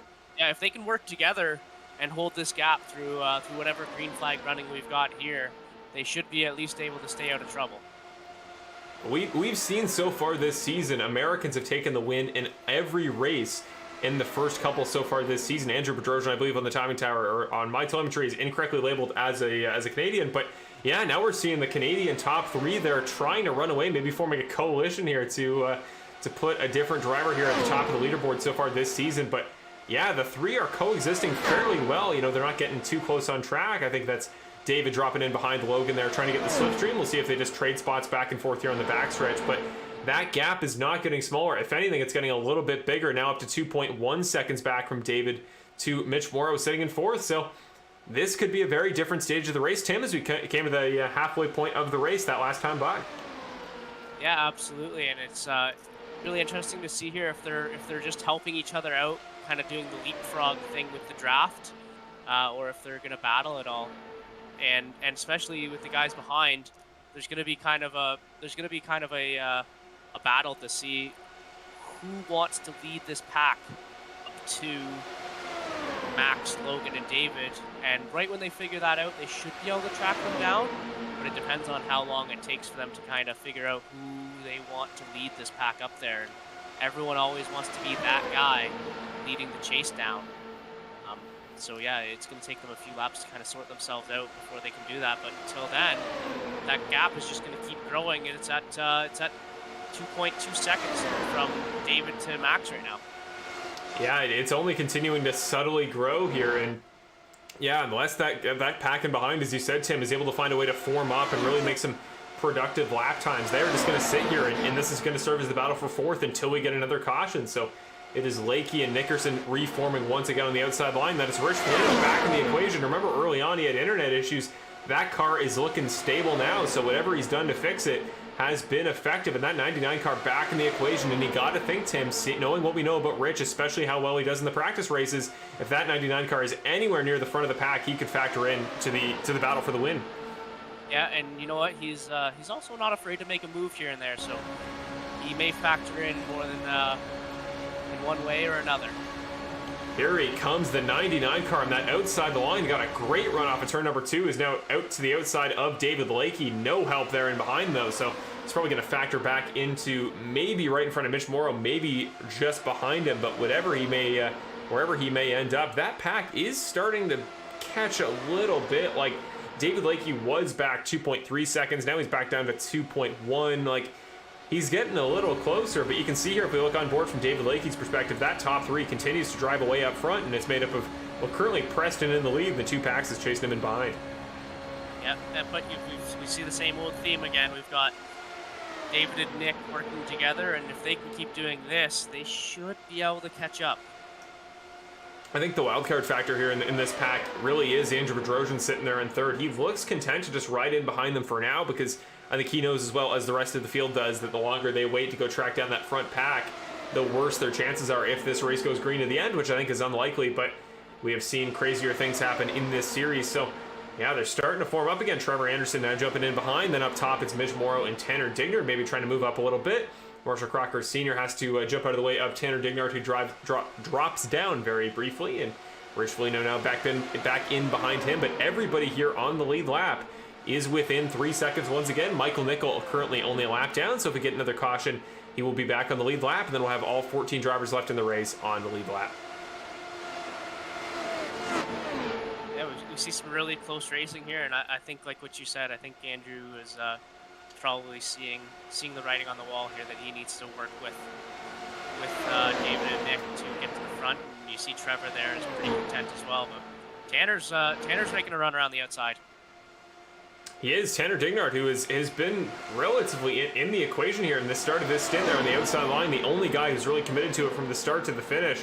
Tried to make a move, but I think, Tim, that as good as the run can be getting out of that slipstream, as long as that line on the inside is formed up, bumper to bumper, there is just no room to slot back in, and you got to think you're just going to drop back like he's doing right now as we go 3 wide in turn number 1. Yeah, absolutely. The outside line works when you're battling, but when you've got 2 guys there that are really nose to tail and working together, it's going to be tough to beat. Actually, you got 3 or 4 guys really helping each other out right now, and yeah, they've got that gap down to 1.9 seconds. Slowly, they're working their way up. It just depends on if they can really make it work for a long period of time. Well, slowly but surely, that gap is starting to tick away, but very briefly, we're going to go away to our first and possibly only commercial break of the race as we wait for that pack in the back to potentially make up a little bit of ground on the group in front. So just a very quick commercial break here. We'll go side by side and you'll see all the action. We will be back in just a moment on the Full Sail Racing Network coverage of the 6th round of the 2nd season of the Snowstorm Open Wheel Racing Series. The 2 Paxes and Max Preston leading up front as we go to a caution. We'll be back to cover it in just a second.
And after a very brief break here, we are back on the Full Sail Racing Network coverage of the Snowstorm Open Wheel Racing Series. And as you can see, a number of cars that previously were not damaged are now in the pits repairing damage. Let's go to your Full Sail Racing replay and see what happened to bring out the 4th caution of the race. We go here to the onboard perspective from Tanner Dignard. This is coming down to turn number 1. Remember, he was battling from the outside here, and that battle for the lead, and Andrew Bedrosian just slightly washed up there off of turn number 1. Got into the outside of Tanner Dignard, and I believe that is what then collected Mitch Morrow, Marshall Crocker Sr., who just kept tumbling that 15 car. Look at the bounce this car takes on iRacing, flipping over and over, finally coming to rest on the inside of turn 2. But Yeah, I got to get a better view on that, see what that looks like from the perspective of the number 15 car. So here's Marshall Crocker Sr. We're going to see the contact up front between Dignard and Bedrosian. Andrew just washes up into Dignard. Andrew's collecting Trevor. Marshall gets in a Rich, and that puts him over and over, spinning around. Did Rich make it out of that relatively unscathed? He did. He did make it out of the first turn, and don't know if he has a little bit of damage on that car. We'll see as we head live to check out pit road, but yeah, to me it just looked like it was just Andrew kind of washing up a little bit there in turn number 1, tapping the inside of Tanner Dignard, and that kicked off the greater wreck that collected a number of cars there. So, well, there you go. 4th caution of the event as we come to 40 laps to go here, and your new current race leader, Mr. Logan Pax, the driver of the number 10. Just as we all expected, right there, Marshall? Yeah, we only thought that was going to go. Well, that was only going to last so long there, especially as guys were, as you said, Tim, trying to pick out who was going to be the leader of that second pack. And I think as long as it wasn't David and Nick there, who have been proving so well to work together and make some progress, as long as it wasn't going to be those guys, I think they were going to have trouble catching this pack up front. But Logan Paxa here, yeah, back up front. We always say he finds ways to do it, and by just sitting up there in that pack of 3, keeping his nose clean, here he finds himself as the leader of the race with only 40 laps to go. Yeah, absolutely. And one of the things to kind of consider here is that when you're in that second pack and the leaders are kind of holding a steady gap to the drivers behind, if you're in the middle of that pack, or even if you're not, if you're anybody but the lead car, you're anxious. Mm-hmm. You're wondering, okay, why am I not at the lead? And you're also thinking, even if you aren't quicker, you're thinking, I could be quicker. Let me get up to the front of the pack here, and I'm going to lead us, and I'm going to charge us to the front. It's kind of the driver's mindset that we're all a little bit selfish, and we all think we're the best. So everyone wants to be leading that pack, as we were discussing earlier, and the nerves check in, and you get anxious, and you see the laps kind of clicking away, and you think, okay, we've only got a limited amount of time. We got to get there. Yeah, the time is definitely starting to tick down. It's one of the longer races on the calendar. We've had races this season that have been over by this point. In tonight's event, we did extend the lap count from originally 75 to 100. But I think having that extra duration is going to be interesting, because now, as guys pit this last time by, as a number of drivers did, Logan notably did not. But as a number of drivers pitted on that last set of yellow flag pit stops, the possibility does come that a driver might be able to make it to the end of the race with just that stop, as we see Tanner Dignard head to the top of the outside the line to let some drivers by. But yeah, I think definitely the possibility that guys that just pitted could go to the end. Logan presumably cannot.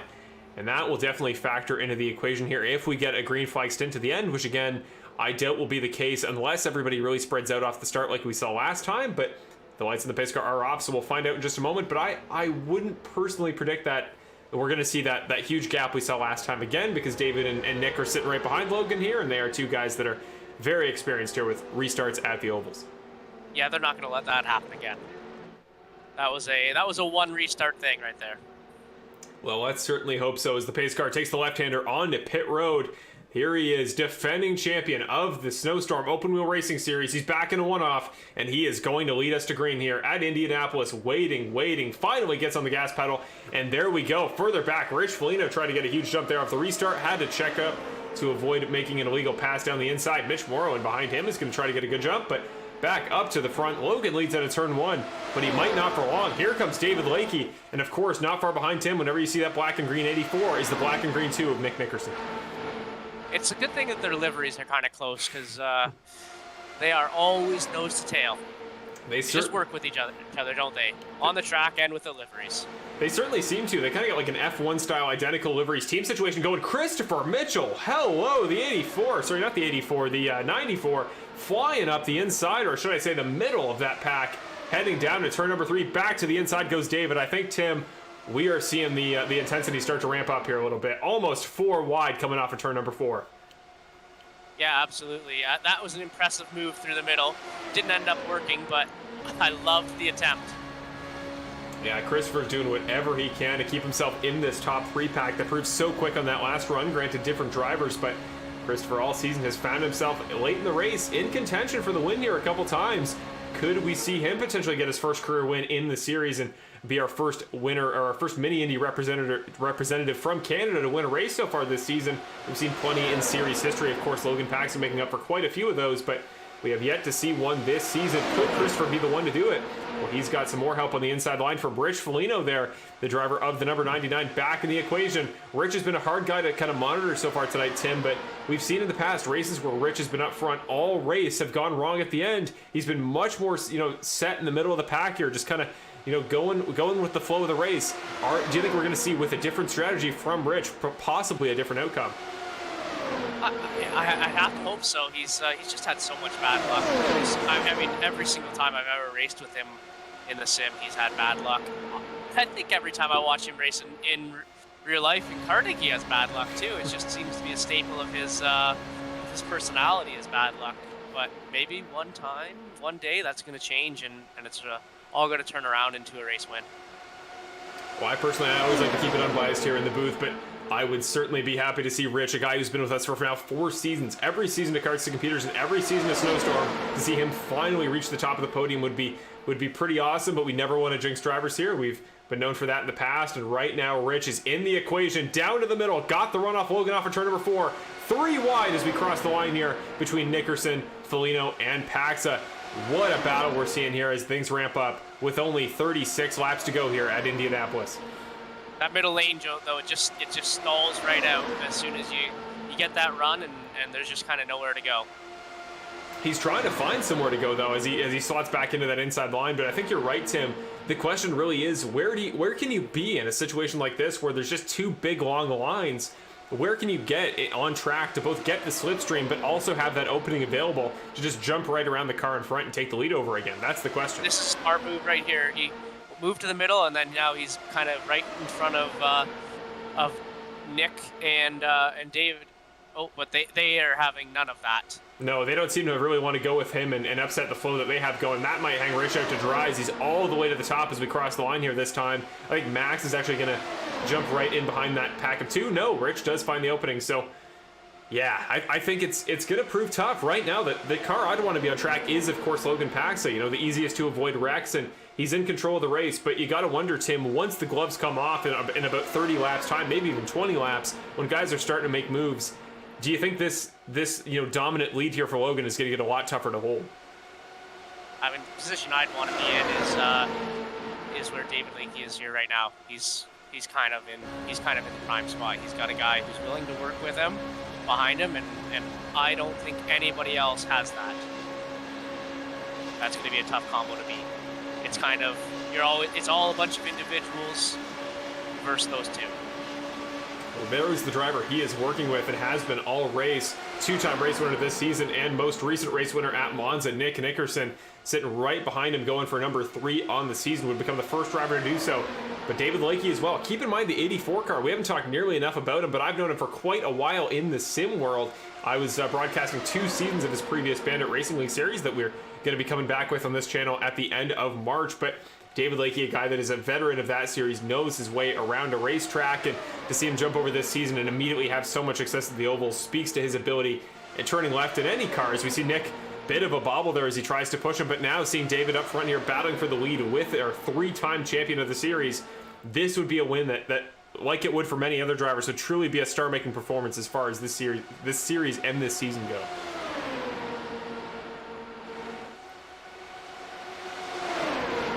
Got 2 really strong lines right now. Marshall's they've kind of settled into this formation right now, and we'll see how long they can make this work. It's a lot of tight racing. That's a lot of cars in a small area of the track, so it's a dangerous spot to be. Yeah, most sincerely is, and one guy that I don't think has gotten nearly enough credit here to this point in the race so far, but Trevor Anderson has just been in the equation the entire race, and that's often what Trevor does, sitting there in 3rd, 4th, through the midpoints of a race, kind of just seems like where I expect to see him on my telemetry most times in this series, because it's where he often finds himself around mid-race, but it's towards the end where he really just starts to shine. He's definitely a clutch performer in many ways, and that's why he's taken away multiple wins in this series in the past. One this season, one last season at Detroit Belle Isle. So, he knows what he's doing in regards to to making up spots where he can late in the race, and we're starting to reach that point where I would expect to see Trevor maybe jump in front of Logan if he gets an opportunity off a corner and try to take over the lead of that inside line. Doesn't matter where we are, he just always seems to find a way. He's almost invisible for 99% of the race, and then yeah, like you said, he's there when it matters. So he's not interested in fastest lap. He's not interested in leading the most laps, and he's not really interested in really battling you hard. He's just there. Well, here's a guy that's kind of flown under the radar most of the race as well, but for perhaps a slightly different reason, because so far tonight he spent a lot of the race a lap down. Actually, remember earlier in the race he was sitting 2 laps down prior, but now is back up to the lead lap and is battling for 8th on track, is only half a second back of the race lead. Mr. Michael Nickel, driver of the number 23, another series rookie, and a guy who is just trying to find an opening there, trying to make his way up through the field as much as he possibly can to get ready for that last dash of the finish. And yeah, Michael, it proves, as we've talked about a couple times this broadcast, Tim, that you're never out of it. As long as you have lucky dog passes, as long as you have cautions left, you can get back in it. And now it's just a question of, can Michael complete the comeback and put himself in the top 3, or maybe go for his first ever win? Yeah, he's in the right position to do so anyway. But if I'm honest, I wouldn't want to be sitting behind where they were just going 3 wide. That's for sure. No, perhaps not. Although he might make up some ground here. Look at Michael Nickel, the run he's going to get. Has to check up to not run into the back of Andrew Petrosian in the 5, who currently sits right in front of him on the inside of row number 3. There is Max Preston up to the top line in the blue and yellow. 3 wide off of turn number 1. Rich Foligno there on the in the middle of that shenanigan. And there is Christopher Mitchell, who is on the top. But off of turn number 2, it is still Logan Paxa and David Leakey who lead up front.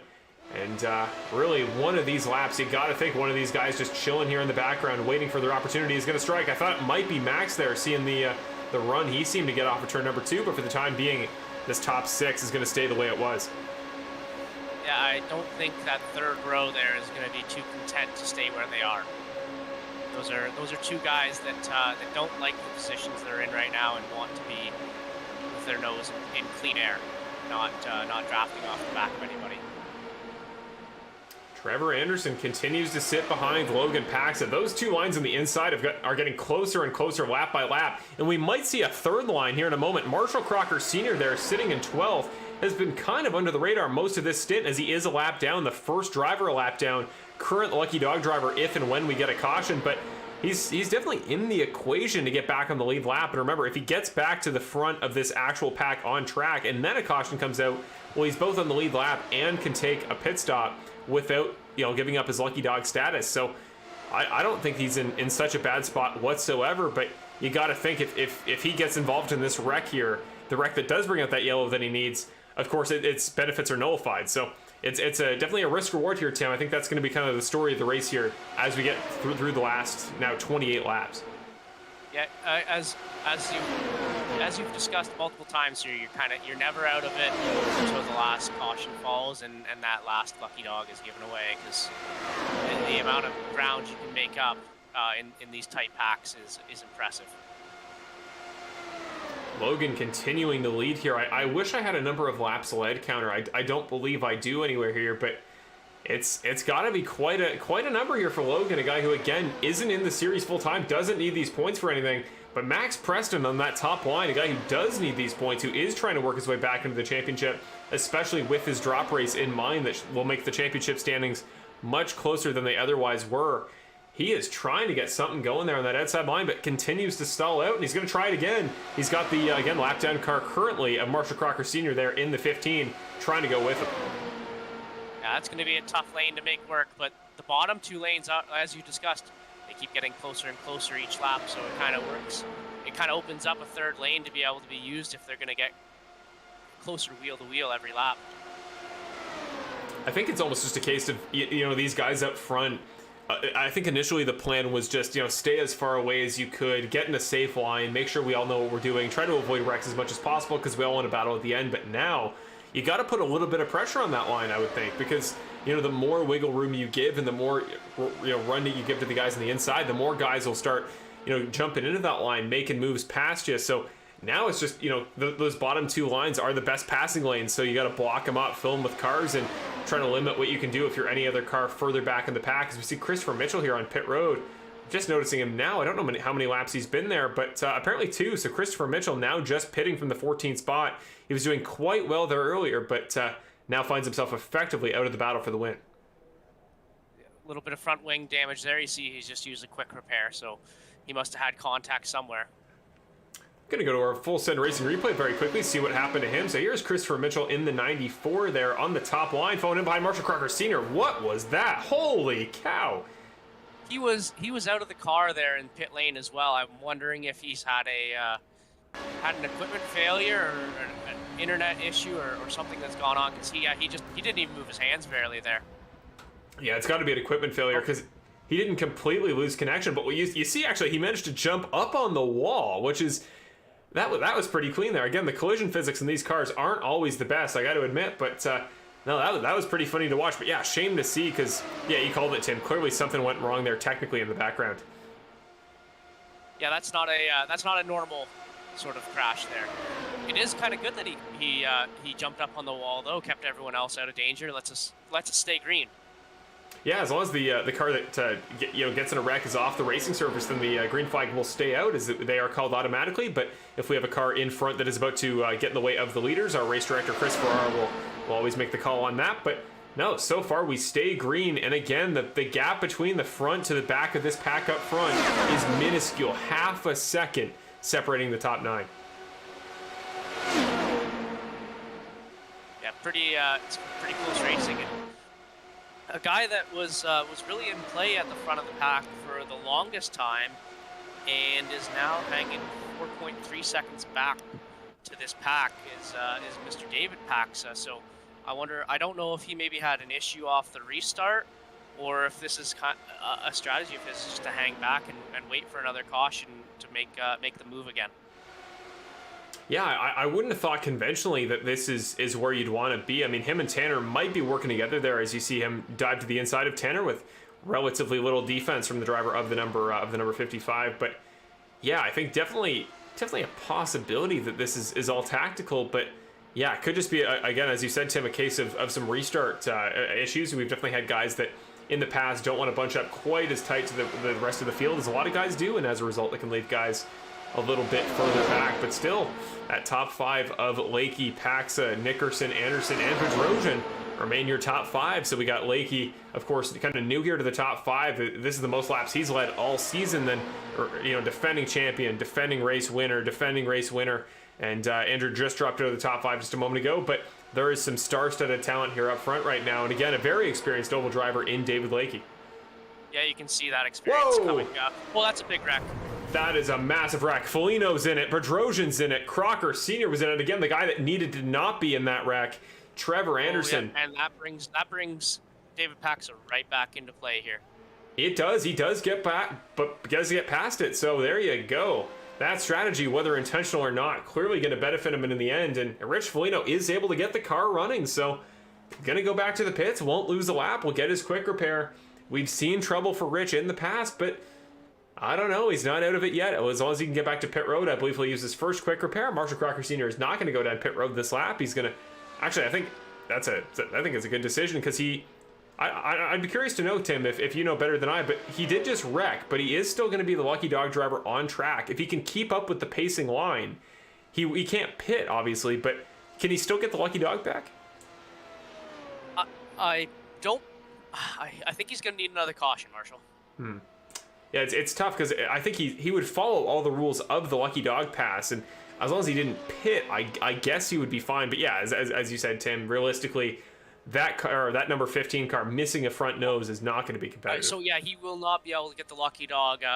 I kind of ran into this in Gateway with the first time I was in position to get the lucky dog, but I wasn't able to get it because I got 1X during the incident. So he was part of the incident, so he's not eligible to get the lucky dog. And the reason iRacing does that is to prevent cars from causing wrecks just to get the lucky dog. Yeah, fair enough. That's good reasoning, actually. Good on iRacing. I didn't know. Yeah, I didn't know it last week, and our race director filled me in on why that was. And as soon as he said that, I was like, yeah, that makes sense. It's a smart rule. Yeah, Chris Farrar, our race director, we got to thank him for everything he does behind the scenes. But he is the he is really the know-it-all of oval racing here in this series. He absolutely knows what he's talking about when it comes to teaching guys how iRacing treats racing here at the ovals. And we are gonna slow this down a little bit just to get a little bit more context on the exact positioning here coming up to this wreck. So gonna go into slow motion here once again. You see here the rear camera off the driver of the number 15 car, and I don't know what you want to call that. I think it may have been a bit of a tight squeeze down into Rich Foligno, who between Trevor and Andrew, down underneath him, just didn't really have a ton of room. Yeah, that's kind of getting close to the end of the race, sort of terms, and just yep. There's only enough room on the track for probably 2 cars there, and 3 cars tried to fit. There you briefly saw the onboard. Just more bad luck for Rich. Yeah, really is. There's no other way you could really put it. And Rich Foligno, though, back on the lead laps. He's still on track. He's got a fresh car. So does Trevor Anderson, who was involved, and so does Andrew, who now jumps up to the back of that pack. But yeah, Rich still very much in it. We never want to jinx him, but not out of it yet. So again, kind of our hopeful pick in regards to he's had some terrible luck. It'd be nice to see that turn around for once. He is still there on track. But very quickly here, I believe we're going to go the lights in the pace car off this time, so we should go back to green on lap number 81. But he's in the Discord chat here, so we'll bring him up into the broadcast booth, talk to Mr. David Lakey, current race leader for the first time this season. Hey, David's Marshall up in the broadcast booth. You got a copy? Hey, yeah. Hello, Marshall. How you doing, David? It's been quite a night for you so far. Current race leader now with 20 laps to go, and the story of the race so far that Tim and I have been talking about all race has been you and Nick, the 2 guys coming over from the Bandit Racing League. What a connection you guys have had tonight, and there's a good reason you guys are top 2 this late in the race. Yeah, man, that's all Nick's doing. He's pushing me to the front. All I'm doing is trying to keep the wheel steady. I mean, You guys are definitely working well together. Yeah, I appreciate that. No, it's definitely easier said than done, though, to receive a push in these cars. As the Formula knows, we didn't even think we'd be running them this week here at Indianapolis, but we are, and you've taken quite well to it. From your perspective down there as a driver, especially somebody who's been battling for the lead, side by side with the driver in the lead, or you yourself in the lead most of the race. What's it like trying to defend in these cars where the run is just so prevalent, as we've seen all night? It can be tricky. It's about timing, coming out of the turn, leapfrogging. Honestly, it's just knowing when to back up, set up your move, when to get in the draft, and make your move to the outside or the inside. And it really helps having Nick pushing me, or someone that'll follow me to help me get to the front. Just a final question here before we go back to the restart, and you take us to the green here with 20 laps to go. You're looking for your first win in the series. We've seen Nick, who you've been working with all night, already taken 2 away. We know the ovals here, and your experience at Daytona is probably going to help in these long ovals. What are you going to need to win the race tonight here at Indy? A little bit of luck, a whole lot of Nick Nickerson, and a caution-free race. Well, I don't know if we can bank on that last one, but those first 2, I'd imagine you're surely going to be in contention for. So awesome, great to hear from you, David. Best of luck for the rest of the race, and give him hell there in the last 20 laps. Will do, Marshall. There we go, David Lakey. You hear from him as he gets ready to, as I just said, take the field to green for 20 laps to go. He's got his buddy there. He's got Nick Nickerson ready to help him, but he's also got a 3-time champion in the series sitting just behind him, and the always quick Max Preston. 20 laps to go. Here we go. Green flag here at Indianapolis, coming to the later stages of round 6, the longest race of the year in the second season of the Snowstorm Open Wheel Racing Series. It is Lakey and Nickerson taking us to green. I think this is a top 4 that I think if you kind of put some bets down before the race, you could guess at least 4 of these top 5 guys. I think the only guy missing right now is Andrew Berogin. Andrew Berogin, who currently sits back in 10th currently. He is kind of relatively out of the equation there at the front of the pack as a result of that last wreck he just got in, but you got to think that number 5 car, for better or for worse, is going to be extremely aggressive here as he comes back up throughout the field. He's going to be a guy to watch if you're anybody in this top 5. And it is go time for Logan Paxton. He just put it right to the lead. He did indeed. Down to the inside, narrowly avoiding that pit wall there on the bottom side. Much easier to come that close to it in a sim where your life is not on the line than in a real race car. But he does jump down to the bottom, and he is going to be the guy to try to beat this connection up front between Nick and David. but he is doing so. Look at that, jumps again to the bottom through turn number 1, side by side through 2. Nick is trying his hardest to push that 84 car up, but now Logan's got help from a long-time rival and a long-time adversary. The top 2 all-time, as well as Andrew there in all-time wins, Mr. Logan Paxa and Max Preston in this series teaming up. And there he is, Andrew Bedrosian out of nowhere as we see a blink from David Lakey. Internet issues that we haven't seen all race so far for the 84 factoring into play, but there is Andrew 3 wide through turn number 4. You're right, Tim, it is go time. Yeah, absolutely. There's no sitting back anymore. It's just going to be full gas right to the end. Just keeping in touch of where guys are, in the overall race. Marshall Crocker Sr. is a lap down. Andrew almost getting into Logan Paxa, 2 guys that have battled many a time in this series. They were the top 2 in last year's championship and battled to the bitter end there, and now they see each other once again on track. Only one of them going for the overall championship as the leader. Here comes Logan again, going to jump out of the top line. And the interesting question is going to be, is Andrew going to team up with his longtime rival? And could we see the 2 guys who were top 2 last year and number 1 and 2 all time in wins here in the series? Could we see them team up to try to beat this unstoppable connection up front? I think that's going to be pretty tough right now. They work really well together, and they're two very talented drivers. But I believe we've got Nick and David here. They've had the practice of doing this for the last 83 laps. So I don't know how much Andy and Logan have worked together in the past, but it's going to be hard to kind of get that knowledge gap closed up right now. Well, we saw Andrew before find a way to upset the balance up front between those top 2, slot himself in between those 2 black and green cars. So we'll see if we can see him do it again, but right now that connection up front is just proving unwavering. There we go, Logan Paxa, massive wreck here with 20 to go. That'll change the complexion of this race. David Lakey's in it. We got all the favorites out here. All the favorites indeed. Tanner Dignard is still flipping over and over the 51 car. I think I called him the 55 earlier. The 51 car gets back running. That was the most flips I've ever seen for a car that was able to keep it going forward. Marshall Crocker Sr. does stay on track, so there we go. The 15 car will get the lucky dog this time by, but what a wreck. Major contenders involved. One of them, Logan Paxa, was looking to find a way past that tandem up front. Yeah, that's going to be interesting to see again, to see what has happened here. Go a little ways further back here to get Trevor Anderson's perspective on it. We got to go right up close. Okay, so he was caught in the aftermath there by Fred Zufelt, and then Tanner Dignard in turn just nowhere to go, ran right into him. But what we want to know is that earlier portion. Was it a bump drafting issue? I'm wondering. I'm trying to think of who was Logan's drafting partner in that moment. I think it might have been Andrew. It was. That was a slightly miscommunicated bump draft between 2 drivers that, again, I was just saying before, have been longtime rivals in this series. You talk about the top 2 in last season's championship all race or all season, I should say. And yeah, they did. You were just saying it, Sam. They did not have the race knowledge as far as the bump drafting went that the top 2 did. No, absolutely not.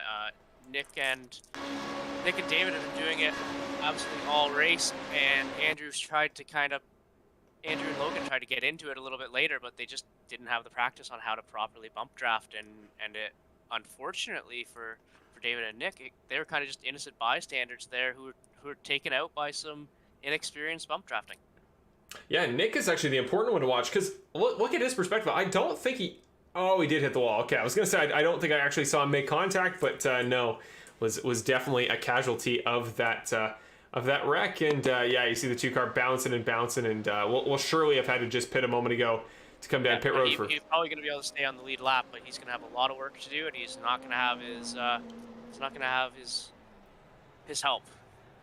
Yeah, his kind of like semi-teammate to this point so far in tonight's race gets his quick repair, so he is back out in a fully working number 2 car. Is Fred Zufelt as well on pit road as we see the 6 car up on the jack, down on the jack, and he is off and ready to go. But yeah, that's going to shake up the complexion of this race completely, and I think that is largely going to take the bump drafting element, at least between the top 2, kind of out of the equation here as we come to the end of the race. Never say never. We've only got 15, 16 laps to go. I think we'll see some more shenanigans by the end of this race. Yeah, no doubt. I think you're absolutely right about that. Very quickly, well, we have the time. He is sitting there in the Discord chat. We got him sitting 3rd on the overall leaderboard. So we'll go to your potentially, I'd imagine, final interview of the race with only 14 laps to go, and we're going to hear from Max Preston and see what the game plan is for the guy that has all night been in the equation, but had yet to find a way to break that connection up front, Mr. Max Preston. Hey, Max, Marshall up in the broadcast booth. You got a copy? What's going on, Marshall? Oh, we were having some fun watching one of the best races so far this season, maybe in series history, and you have been privy to all of it. Currently sitting in third, you've been up there up front all race. But first, before we talk big picture, what was your perspective on that wreck we just saw that changes the entire complexion of this race? Well, first of all, I'm going to say that from my perspective, the race has been pretty straightforward, right? It's classic oval racing rules, or try to be patient as a racer. And so what I saw that was going on and developing on the outside, I had my eye on it the whole time. What I saw was Logan was on the outside there trying to get a run, just driving the line, right? While David and Nick were running the inside line, and I was right behind them. And then what I saw was, at least what I think I saw was the other car, Bedrosian, come in and tried to do a bit of bump drafting there, right? Unfortunately, I don't think Andy was lined up all too well, and then just spun Logan round, and then it just caused everyone to cream off the track like that. But just looking forward down the racetrack as far as I can to see where everything's at, and that's the easy way to avoid these things from happening, right? So that was my perspective. Saw it coming, saw it develop, saw it happen, and here we are, still in third place. Well, now is the more important question, talking to the end of the race as the lights in the pace car are off, so we'll let you go away in just a moment. But now 13 laps to go and we take the green flag here. You're 2 spots back of the lead, but we've seen all night the leader appeared to be dominant most of the early stage of that race. They looked hard to pass, but we saw in practice this week it was so easy to pass. Is this just a case of guys, conserving, waiting for the end? And do you think there's going to be a whole lot more passing, and it's going to be a lot tougher to defend the lead here in these last 10 laps? I think we're going to see an interesting race develop here, Marshall, because we've got Nick and Dave are at the back of the pack using their quick repairs, so they're going to take off, and they're going to be hitting the gas, and they're going to make their way to the front in no time. So we'll see what happens, but the race is still not over for a long time. We've got to be patient, but we'll see what happens at the end, Marshall. We will indeed. 10 more laps, and actually 13 laps this next time by. But Max, you're in a great spot up there. You got 2 guys up front of you that I think are going to be competitive, but I know you can definitely find your way past. So best of luck, Max. Get ready for the green. We'll maybe be talking to you post race. Thanks, brother. Take care. There you go. Always great to talk to Max Preston, a guy you've known for a while there, Tim, in the sim and outside of it. And certainly you guys have had some fun battles in our practice races before. But here we go. Andrew Bedrosian going to lead us to green here for the final restart, potentially, of the race here at Indianapolis, but 10 more laps to go. But Bedrosian gets a good jump off the start, but so does Michael Nickel, and the 23 car has had a quiet night so far, but the 23 is going to be in contention here in these last 10 laps, and he's going to have to hold off the hard-charging Max Preston and the guy who's back in the equation, Mr. Rich Foligno in the 99. I don't think Max is going to be too content to stick in that spot very long. And as I say that, neither is Rich. He has got a run right now straight up to the front. Holy cow, does he ever look? You saw on board there, look at the jump he got off of turn number 2. Can he go all the way around Andrew to the inside? We've seen Andrew a couple times tonight have a bit of a miscommunication with guys on track in regards to track positioning. I'm just hoping we don't see contact with these guys. Rich all the way back up to the top, using every piece of racetrack he can. But here we go. He does. I think he's got him. He's cleared him. Rich Foligno will lead the lap at the line. 12 laps to go. I'm just hoping that nothing goes wrong. Does Andrew have wing damage maybe from that contact, or what? It looks fine, but he certainly got driven around very, very easily by Rich. He did. Tim, I don't think we've seen a single time all race so far that a guy has gotten, just based off a solo slipstream, all the way around a car. Actually, 3 cars in the case of Rich. So, yeah, I wonder if they've always had the potentially to make these moves, so quickly around the outside, and it's just guys haven't wanted to until this point in the race. Yeah, and there's a huge gap back from 5th to 6th. So I'm wondering if we had any shenanigans off the restart there, with guys trying to accelerate and then having to check up because they didn't get the run that they wanted. And as we see it, we've got the 2 musketeers here together. They're looking for their 3rd musketeer of Max Preston. They are formed back up here in the back with Marshall Crocker Sr., another driver who is now back on the lead lap thanks to the Lucky Dogs, and Fred Zufelt right there as well, competing for that number 8 spot. And Trevor Anderson, who just came down pit road, is back out. So late race pit stop for Trevor. Don't know what that would have potentially been about, but he's still on the lead lap, just quite a ways back, currently all by his lonesome in the 10th position. Through. Yeah, we've got a very interesting dynamic up here at the front with Rich out front, who's not done a lot of races up at the front, and then obviously a guy who's won a lot of races in Andrew, who's not going to want to stick in second for very long if he does not have any damage, and then guys like Max Preston are going to want to get up to the front as well. But as we just mentioned a moment ago, this pack up front, this top 5 is all we got in regards to the battle for the lead right now, because they are a full 2.5 seconds back of that pack led by David and Nick. So it's Foligno, Bedrosian, Nickel, Paxa, and Preston, your top 5 here, as well as Mitch Morrow, who's currently a lap down there in that 66 car, but his car is all clean, so he should be able to keep up with this lead pack. The question is, how much does he choose to battle there up front? But Rich Foligno. I don't know what Rich is doing here, but he just kind of gave Andrew the lead. I think that just shows a little bit of inexperience leading a race where he just got a white line it the whole way around. I think potentially, but I mean, to be fair to Rich, think about the scenario we just saw a moment ago. Andrew right behind a guy like Logan, that little bit of contact there that sent him around. Do you think we could just be seeing Rich Foligno, maybe making the more veteran move and just saying, okay, I don't necessarily want to be in such a dangerous spot. I want to stay in this front pack, but he knows, like we talked about at the top of this broadcast, that off of turn 4 in the last lap, you don't want to be leading. Maybe he's getting into a more like attack-ready position, but right as I say that, he's now gone 2 wide and 3 wide all the way around this lap. So maybe trying to keep it safe isn't what he's doing. I don't think we're at a point now where I think you want to be in the lead at all times. Is that that looks like Mitch Morrow who's getting himself the lap back? Yeah, he's certainly trying to. I think as we see right now, he is currently in the lead of this pack. So back to the front goes Mitch Morrow. He's still a lap down. Tanner Dignard in the 11th spot at the back of that second pack is still your current Lucky Dog driver, but he's doing whatever he can to make up some ground, and that is going to make this interesting. The question is, when do they tell the lap car? When does Chris Farrar, our race director, tell the lap car to get out of the equation for the win? Because right now, he is only helping Rich Foligno. He's actually holding Andrew Bedrosian up perfectly and allowing that 99 car to just run away on the top line. Yeah, if I'm Rich, I want to see if I can get a little bit of a gap there and slot in right behind Mitch and just push him around the track. Because again, as nice of a move Rich had, all the way around multiple cars, it's proved tough all night, as we saw with Nick and David's connection, to get by a pack of 2 cars, lined up one after another. So, whoa, that's an aggressive move. That was a block if I've ever seen it. We're gonna see that tonight from Andrew, and it's incredible so far how he's found a way to only a select couple of times find trouble, and none of them have come off a block like that so far. So it's working so far, but Tim, if I had to guess, if there is any guy in this series that is not going to put up with that, if he's in contention for a win, it's going to be Rich, as we see Michael Nickel on the top line getting back into the equation. Yeah, there's probably 3 people in this series who will not put up with blocks. One of them's in this commenting booth here, and the other is probably Rich and Max Preston. So I don't know how many more times you want to try that, because it usually ends up with somebody in the hole. Side by side by side, 3 wide, we still go into turn number 3. I believe we were coming to 7 laps to go this time, but actually 6 laps to go this time by.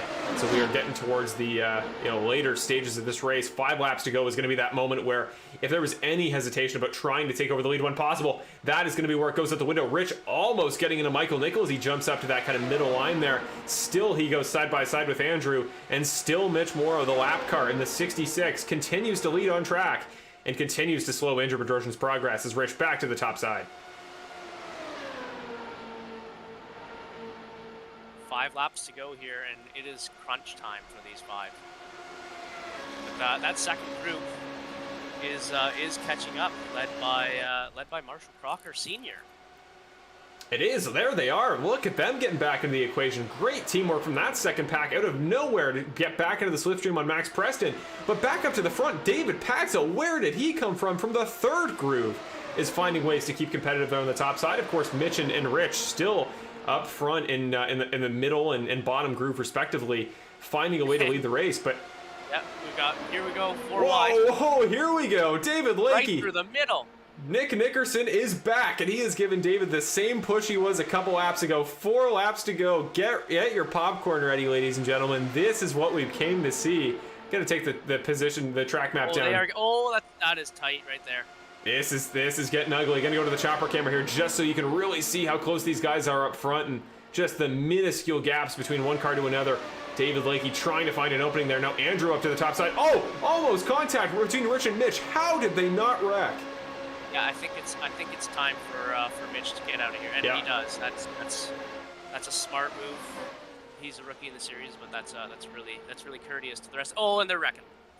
There it goes. Nobody from that lead pack I see involved. No, David Paxa is. Marshall Crocker Sr. has spun onto pit road. Somebody's upside down. Who is that? Nick Nickerson was upside down. So his chances at pushing David back to the lead are gone. Fred Zufelt caught in that late. Marshall Crocker Sr. again stuck on pit road. But actually, if you're going to wreck, not a bad place to do it onto. But massive wreck here. Flag right now. There we go. Okay.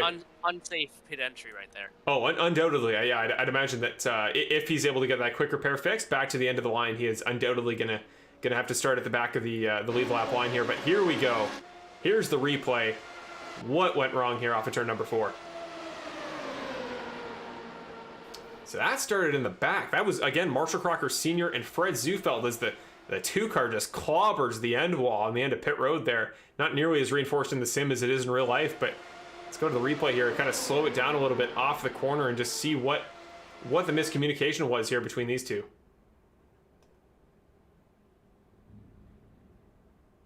Kind of just that looked like a neck code thing, if you ask me. Like kind of a slight bobble there off the corner by the 15 that I think kind of threw the whole system of that lower line there and out of balance. As you see coming off the corner, it's just a tiny bobble, kind of a tiny flick back to the right, and Fred Zufeld just did not come back up off the corner.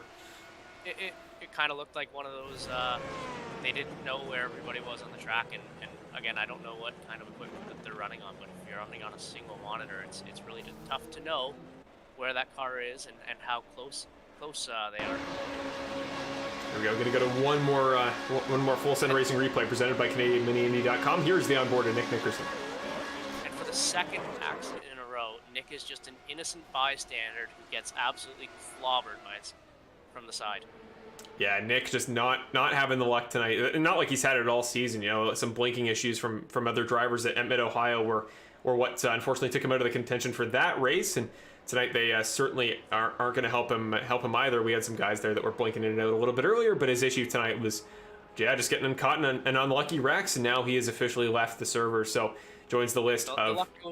The luck goes both ways, though. I mean, he had a lot of luck in Imola there with very true. None of us being able to keep it on the track, and he got pretty darn lucky last week too. Yeah, that just occurred to me. Yeah, that was a race that was he definitely benefited from the aforementioned incident. From some, definitely benefited from some circumstance there on that occasion. But you're right, Tim. Definitely gone both ways, and tonight hopefully is the. And look who's leading off this restart. Yeah. As we all expected, right? I'm trying not to jinx anything here. Rich has been in this situation many an oval race in the past. My mind jumps back to Gateway last season, where Rich found himself, I think, top 2 on the final restart. That was a race between Michael and Rich, and then just because of some lap car interference, unfortunately, Rich really wasn't able to compete. Michael just pulled away and won that race in a one-off pretty handily. So Rich is he's in this spot that I know he's wanted to be in for a very long time in this series. He's done this many times in practice races, ladies and gentlemen. I think all-time winner in practice races at ovals has to be Rich by a mile in this series. He's so consistent there when the lights aren't on, when we're not on broadcast there at the ovals, but then things go wrong for him when we get on the broadcast. But tonight, with 2 laps to go, we're going to go to a green-white checkered, and this is his opportunity. So remember the green-white checkered rules, everybody. If we get a yellow flag prior to the white flag coming out here on this restart, so this being the next lap when we go green the first time, if we get a caution on that lap, we do go to another green-white checkered, we do try another restart,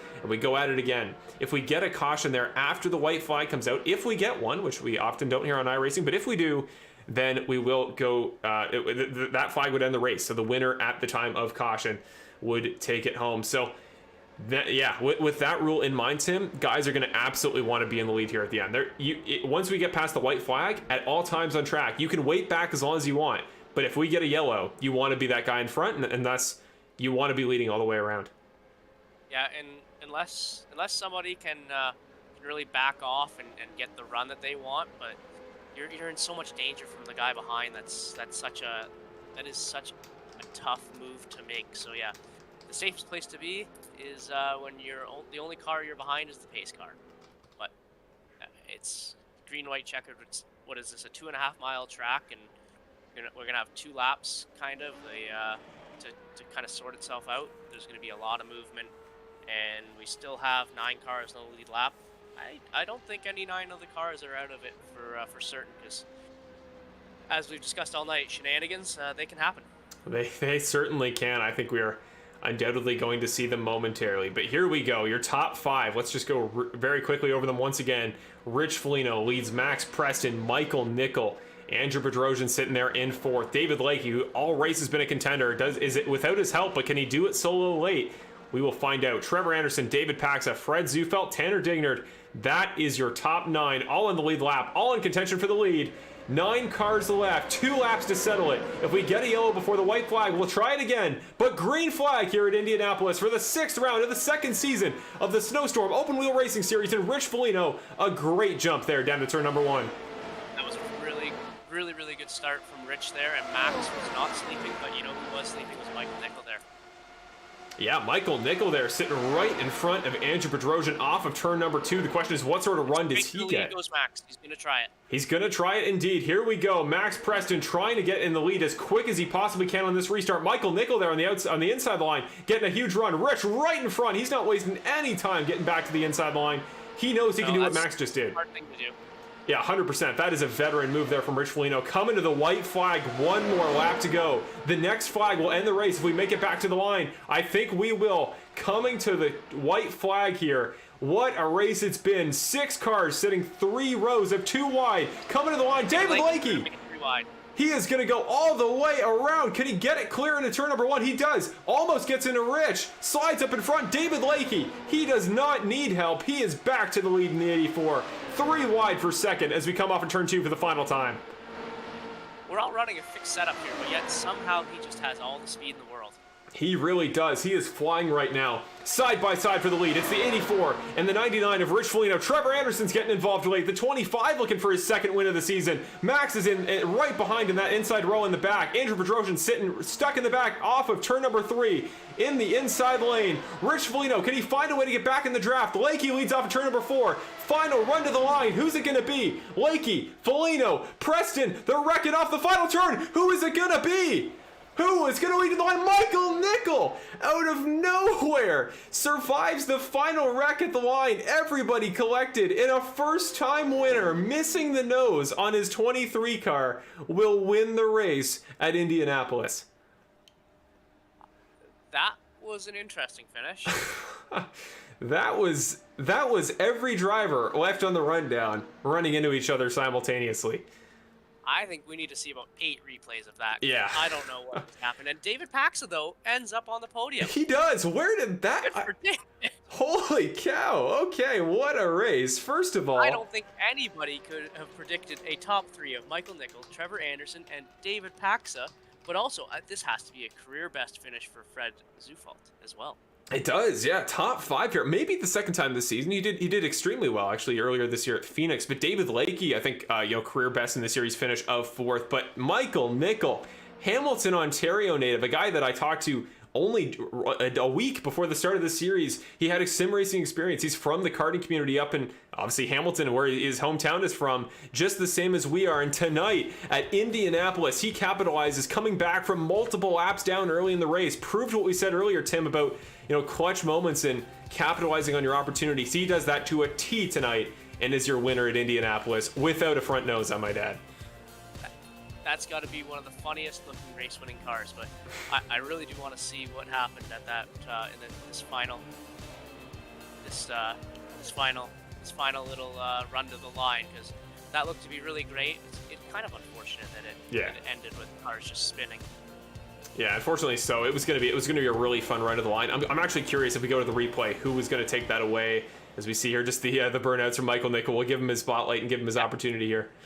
And he was up there all night, so I mean, it's not like he doesn't deserve it. That's just being in the right place at the right time. And what did he spin across the line and then just kind of live?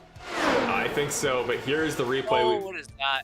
Okay, so let's go all the way back. So we're gonna go to the chopper camera here just so we're sure we're seeing everything, because yeah, we got to break this down here before we go to your interviews, and hopefully we get an interview with Michael Nickel, because I believe we have yet to interview him in the series, and hopefully he's able to hop in the Discord. But here we go. Gotta slow it down. So that is Max on the bottom. That is Andrew trying to send it 3 wide where there was not a gap. Yeah, there's just not. I'll abstain from making comment. Actually. Yeah, that was.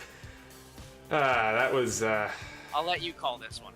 Yeah, so let's go from off of turn 4. So undoubtedly, I think of anybody in this spot, I think Andrew was in the best place. You know, he's going to get the best run off the corner. I think Trevor being right there was going to make it tough. Trevor Anderson there in that turquoise car on the top side kind of blocked him off from the outside lane. If he wasn't there, I think Andrew undoubtedly wins this race. But yeah, they're just like it's the final lap in Indianapolis. You got a lot of speed. You can just hope Max doesn't close that gap. But like, yeah, I think the smart move is to go up high there. You've got the biggest run in the world. You've got somebody to your hip, but there's a lot of room between him and the wall there that you can kind of push out wide. But yeah, you're right. It's the final run down the line there. You're gonna do whatever it takes. If you think you can win it, you're gonna go for it. But you know, the saying is win it or bin it, but it's not actually how you should race.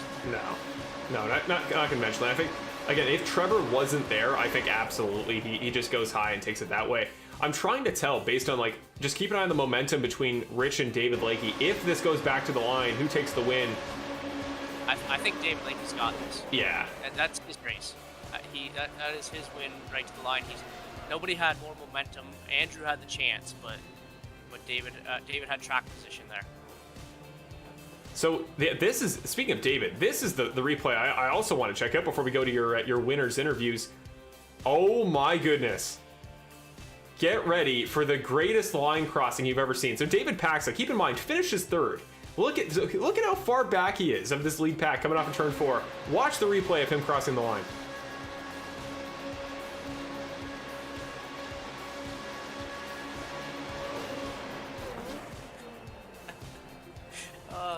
Well, it's a good thing he entered pit lane after Yes, that is the line, or else that would be an unsafe pit entry for sure. That is, yeah, probably the most unsafe pit entry I believe I've ever seen, but just let's get a different perspective on that. And goodbye. Holy cow.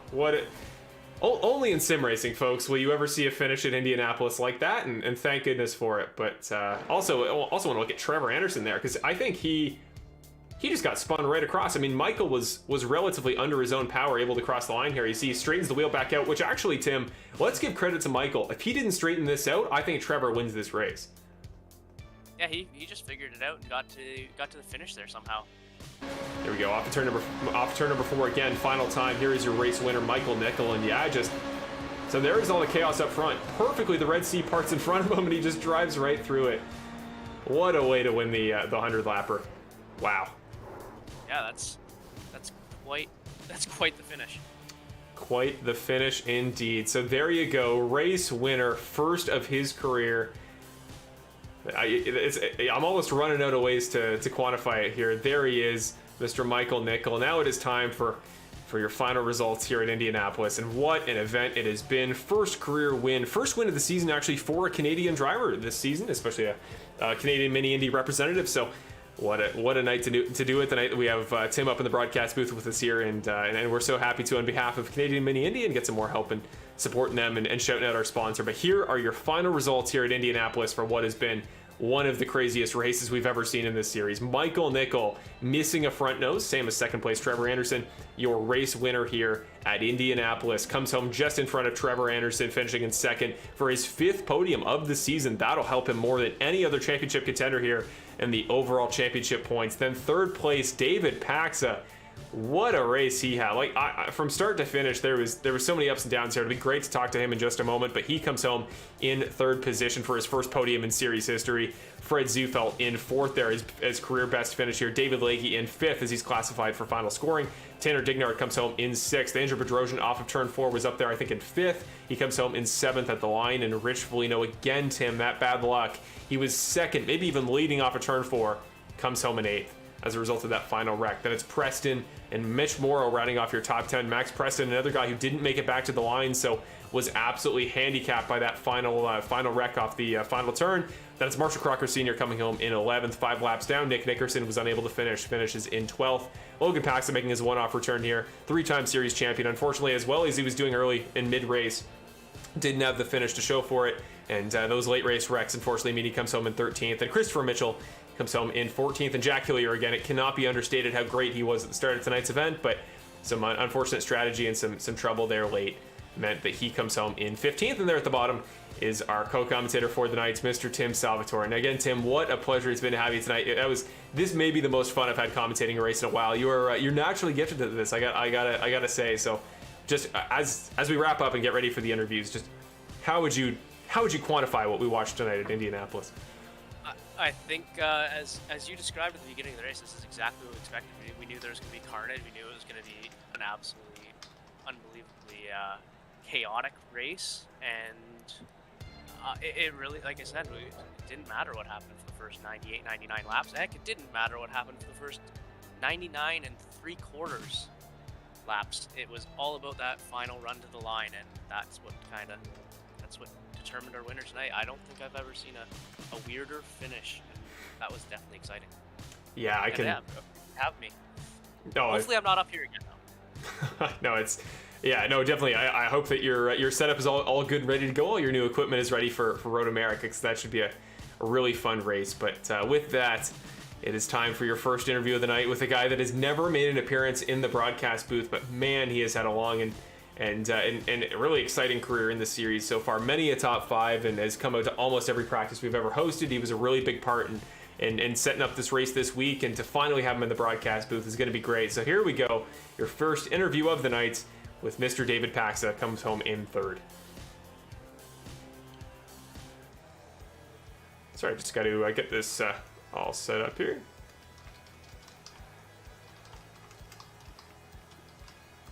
And here we go. We should be pretty much ready to go. So let's pull him in the broadcast booth. Driver of the number 53, Mr. David Paxa. Hey, David's Marshall up in the broadcast booth. You got a copy? Yes, I do, Marshall. How are you, sir? I am doing well. It is so great to finally talk to you in the broadcast booth, David. It has been a couple seasons in the series where you have come so close many a time. You've been such a big part in the series for ages, and finally you get your podium. And what a way to do it there. Just walk us through, from your perspective, the craziest last lap in series history. Shocking, Marshall. It was shocking. I didn't do very well on the restart, and I fell back. And the lead pack got away from me, and then I was coming around on the white, and Fred, and I'm not sure who else was with him. I think it was Tanner. Were just closing on me like gangbusters, and the great trained me coming around the back straightaway, and so I tucked back in behind Fred, and then pulled out to go 3 wide down the straightaway, and then just saw cars start to fly. And I just put the pedal to the metal and tried to steer through as far as I could before I wrecked. It brought me a podium. It did, and just what a race overall from start to finish, David. I mean, you having Logan back was really exciting early on, and we had that kind of mid-race restart where you two were battling it out. Talk a little bit about what it was like to have him back here in the series, and was there any teamwork between the two Paxes tonight, or was that all competitive rivalry? It was interesting because that breakaway where we did with Logan and I and Max, it was actually Max and I that were working together to try and get us free and clear. And Logan was just kind of hanging out.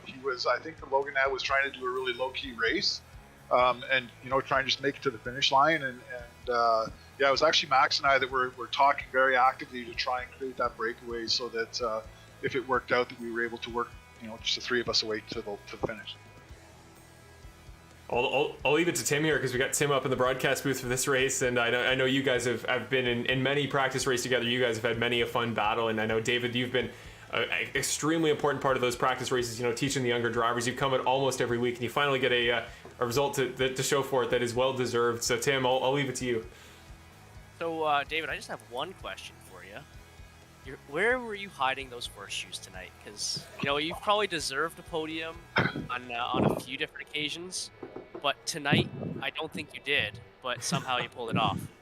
Yeah, Tim, I was trying really hard to be conservative in the middle of the race, wait for the wrecks to happen up front, and just drive through those.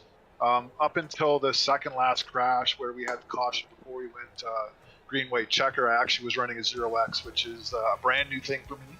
I very rarely do that, but I was trying really to be conservative. I pushed really hard in the middle of the race to get that one lead lap for the extra point, but other than that, I was trying to be really clean. The cars had an amazing closure rate if you really pushed with them, and so you had to be careful that I actually spent a lot of time off throttle, just kind of coasting around because the car is so fast.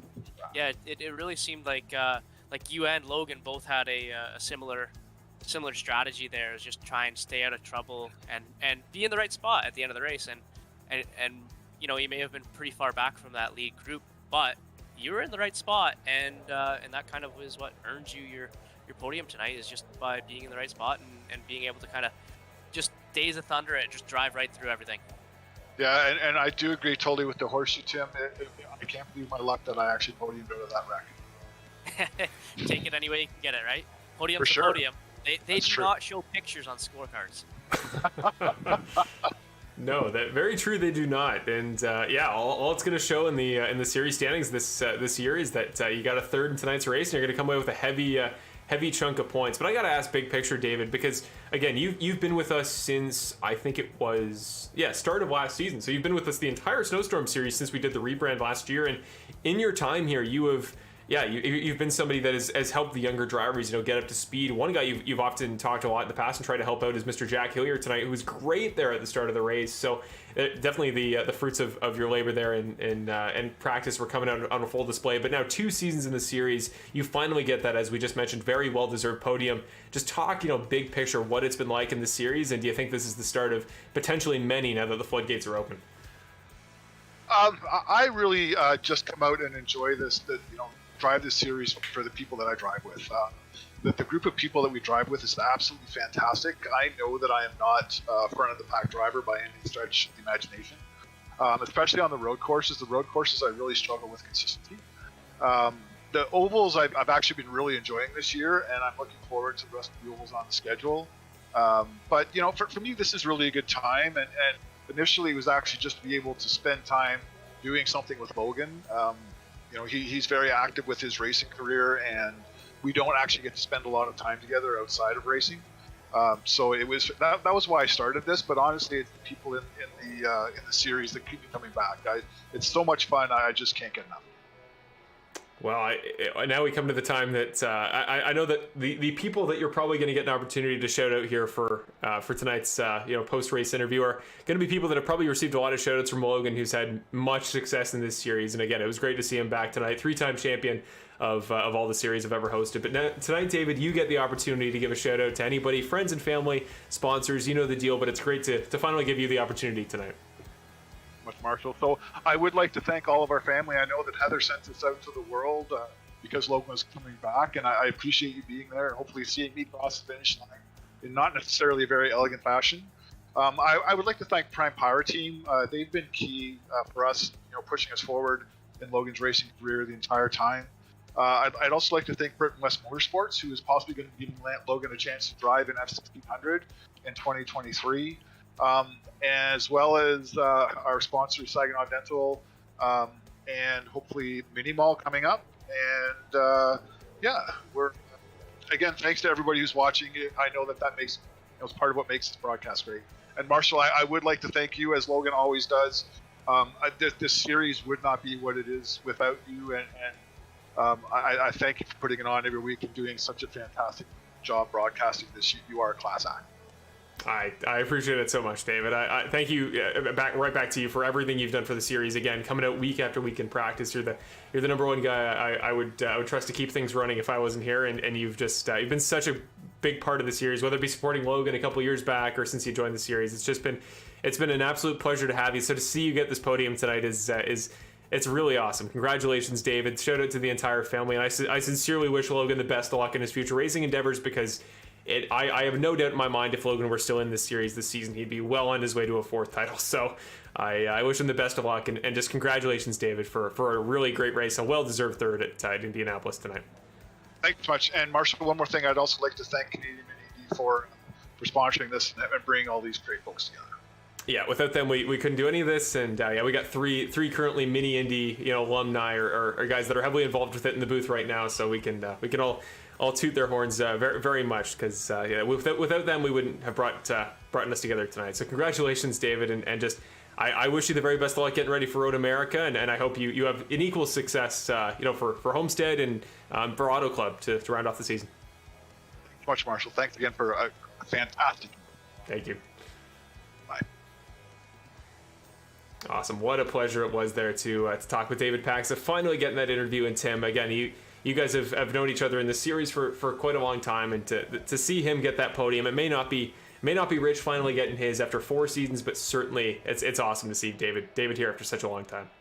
Yeah, he's been wanting that podium for a really long time, and for how much he always is helping out Logan and helping Logan get podiums, it's nice to see all that help that he gives to others kind of finally be rewarded onto himself. With that, we come to what is, I think, going to be your final interview of the night. Unfortunately, Michael Nickel, your first-time race winner tonight, would have been awesome to get a chance to talk to him, but unfortunately, he will not be available for a proper interview. So we're going to go to Trevor Anderson here, your second-place finisher tonight, and I guess if you want to consider the championship big picture, the guy that is going to benefit most in the battle for the title, it is Mr. Trevor Anderson. So let's get him in the broadcast booth for your final interview of the night. Hey, Trevor, it's Marshall up in the broadcast booth. You got a copy? Yep, I got you, Marshall. Hey, Trevor, well, what a finish there. We're looking at your car here in the sim, and you're missing a front nose. There is nothing left on the front end of that car aerodynamically, but you come away with second. Not quite the win, but you are going to be the most benefiting guy from the overall points here, as your 2 championship rivals up in the top 3 did not finish tonight. But first of all, just walk us through that chaotic last lap. What were you anticipating there coming off the final corner? And just walk us through your perspective, man. Well, I wasn't anticipating that, that's for sure. I was running around the outside. I was really just trying to stay out of it. I didn't really want to get involved in that. I figured, I was last car on the lead lap 5 laps ago, so if I finish top 5, I'm happy with it. So I figured, hey, I'll just stay up high, stay clean, and somehow I got launched over everybody and miraculously crossed the finish line. I was not expecting that. I figured I was gonna limp across if I was lucky. So it all worked out in my favor, I suppose.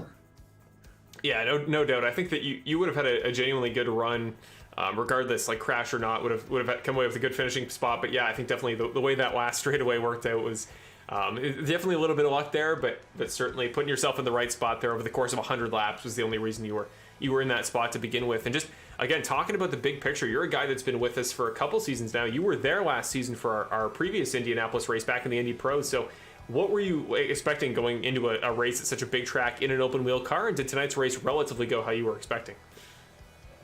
I'd say it did. Yeah. I knew I'd have to be patient. And even with my patience, still ended up getting caught in some stuff. I kind of figured, no matter how cautious you are, something's still going to happen. It's just kind of the nature of these kinds of tracks. Thankfully, we got those fast repairs. I used them all tonight. But it worked out. I just knew, stay in the draft, and as long as you're up there at the finish, that's really all that matters. Yeah, and then that proved true tonight for anybody that was there in the top 8, whether it be you or Michael, both of whom benefited very, very heavily from the final straightaway. Yeah, if you weren't up there that late in the race, it wouldn't have been possible. And yeah, you've proved in the past that you are one of those consistent, top of the order guys that is going to find themselves in those top spots late. And it's the reason that you came into tonight in such a favorable point spot. You were in 3rd, I think only, if memory serves, like 18 points back of Andrew coming into tonight. You're going to come out maybe potentially your points leader, depending on how far back Andrew finishes. Of course, some bonus points, so potentially not. But you are just as in the championship battle as ever. So, as we get to the halfway point in the season, we go to Road America next week. Then we got Homestead Road Course the week after. So a back-to-back on road courses, then the All-Star Race, and then we're back to Auto Club and tracks of that nature late. So with the schedule the way it is going forward, are you feeling good about the rest of the year? And do you think this championship, championship contention will go all the way to the finish for you? Yeah, I hope so. I think if I can keep up the rest of the season the way I've been racing so far, I'll definitely be there at the end. Just got to keep it up. I think I've been in the top 5 just about every race so far. Road America is a track that's been good to me. I've always enjoyed that track, and it's going to be really fun in this car. Homestead's going to be interesting. I've never tried that before, so that'll be fun. It'll be a new challenge, learn a new track. But yeah, I think as long as I can keep up with Andrew on the road courses, which is a tall order, but I think I can stick with him a little bit, at least enough to stay there till the end.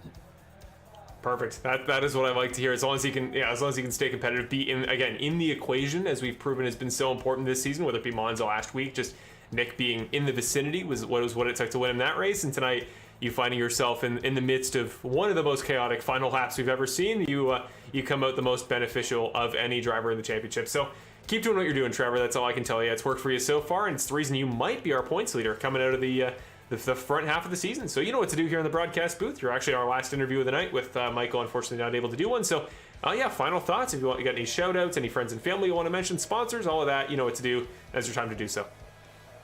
Yeah, well, always thanks to my wife. She's awesome. Happy Valentine's Day to her yesterday. And thanks to my dad for watching these races. My grandma Kathy and my grandma Evelyn, they've been watching, and it's really, really fun to get them to watch these races. I'm always looking to win for them. And my friend Brendan, he's always watching me, so that's always good to have a little fan base. And then I'd like to thank my triple monitors for keeping me aware in these chaotic races. I don't think I'd be half as good without them. So I appreciate that. And yeah, thanks to you, Marshall, for always putting on a good show. This is a ton of fun. I really appreciate it. Oh, it's been great to have you every race you've ever done in the series. I think you joined now either 2 seasons ago, back in the second season of Karting Computers, or I think or last season for Snowstorm. But since you've been here, it's been amazing to have you. And you are truly surpassing any and all expectations this season. That I don't think anybody was going to be this consistent at podiums with the driver lineup we have, and you have just been knocking it out of the park. So congratulations, Trevor. I'll check the points post-race, get them posted ASAP, and let you know if you're up there up top. But just what a season, man, and best of luck next week at Road America. Thanks, Marshall. There you go. So with that, that'll round off your second and, in the case of tonight's, final interview with Trevor Anderson. What a race it's been for him, and what a race it's been for everybody in general. Just what a night overall, and man, it's been a pleasure. Now we'll get the final opportunity to talk to Mr. Tim Salvatore. And Tim, it's been so much fun to have you tonight. I think with how long tonight's race was, without you here, it would have been unbearable. But final thoughts and anything. I'll give you the same opportunity. We'll make you the final little interview. So anything you want to talk about, friends and family, any shout outs, I'll give you the same chance. I think just shout out to the regulars. Shout out to you for putting this race on, and much appreciated. Thank you for having me up in the broadcast booth. I don't know what else I would have been doing with my Tuesday night. So if I can't be racing, then actually watching some racing and talking about racing is the next best thing, I guess. But yeah, thank you very much for having me. And but I'm looking forward to getting on the track at Road America next week. That's going to be a lot of fun. High downforce, big speeds, big cornering speeds on that track, and that's going to be a very technical, very quick, and I have a feeling there's going to be last few races have shown there's some fireworks towards the end, and there's some quick guys that we're all going to be racing with, and nobody's going to be giving an inch. So I think it's going to be a really entertaining race.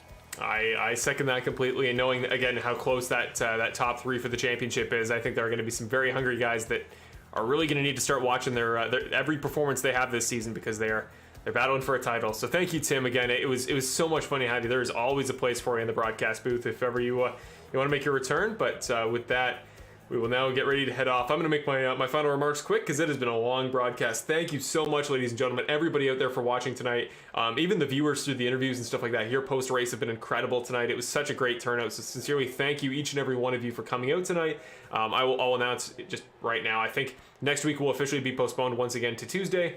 So we will be back to this night. Hopefully this night works pretty well for most people here, and obviously hopefully Tim's stuff is courtesy of DHL ready and set up to go. But yeah, so we'll go through your quick final spiel here. Of course, thank you to CanadianMiniIndy.com. I didn't get a chance to go through the whole description and update it, but we will after the race. And of course, CanadianMiniIndy.com if you're looking for a great opportunity in the Ontario area, of course in Hamilton, Ontario, Canada, to get started in karting in the rookie series or really commit to a proper early racing career in karts. Or I know guys that have made an entire great racing living off of running karts in the higher levels, higher categories through Canadian Mini Indy in many different levels in Ontario, and I hope to be one of them one day. So sincerely, if you want to get started in racing the same place I have, the same place more than half the series has, that's the place to do it. Thank you as always, Canadian Mini Indy, for supporting the series and kind of getting the word out about what I and the guys do. And in regards to our other sponsors, thank you. Not even a sponsor, but thank you to EvanWallMedia.com, of course, the guy who does all of our graphics. If you're looking for a paint scheme, a custom logo, custom number, anything like that for sim racing or otherwise, Evan Wall Media is the place to go. Evan's doing a ton of cool stuff in his life in regards to production for sport and stuff like that. So he's doing some great stuff, and I wish him the very best of luck, and it'll be a pleasure to work with him again when the Bandit Racing League comes around in a couple of weeks. Other than that, Full Send Racing Network, you see the FSRN, that is the channel we're always on. It's the rebrand of the channel that used to broadcast these races, and I've also done the Bandit Racing League for the past season and a half, if you want to include just commentary. So what a year it has been for the channel, and being here for this series is always a pleasure. So thank you, each and every one of you, for watching and supporting. I'm never going to ask for any support and stuff like that, anything besides the usual, but I sincerely appreciate all the support you guys are willing to give to the channel, and just watching week after week, and seeing you guys in the chat and seeing people really enjoying the races every week and getting a chance to watch their loved ones, and otherwise they might not have. That means the absolute world to me. So thank you, each and every one of you, for coming out as always. And here is the schedule for the rest of the season. So as previously mentioned, it is Road America next week, again on the Tuesdays. That'll be delayed until the 22nd. Then our doubleheader at Homestead for the All-Star race and round 8, so 30 laps around the road course, then 50 laps around the oval. Then Iowa Speedway on round 9, the final Indy Pro race of the season at a short track. Then Moseport, which is going to be such a fun race at round 10, the final guaranteed road course event of the season. Then Auto Club in round number 11. Back in the Formula Renault in the same setup, I can guarantee it. And then the All-Star winners pick of Spa, Laguna Seca, and Circuit Gilles Villeneuve for the finale. And with that, we are now ready to go. So again, thank you, ladies and gentlemen. On behalf of myself, of course, Tim Salvatore, again, thank you for commentating with me tonight and making this such a fun event. But on behalf of myself and every driver in this series, thank you so much for watching. Have a great week, and we will see you next Tuesday at Road America.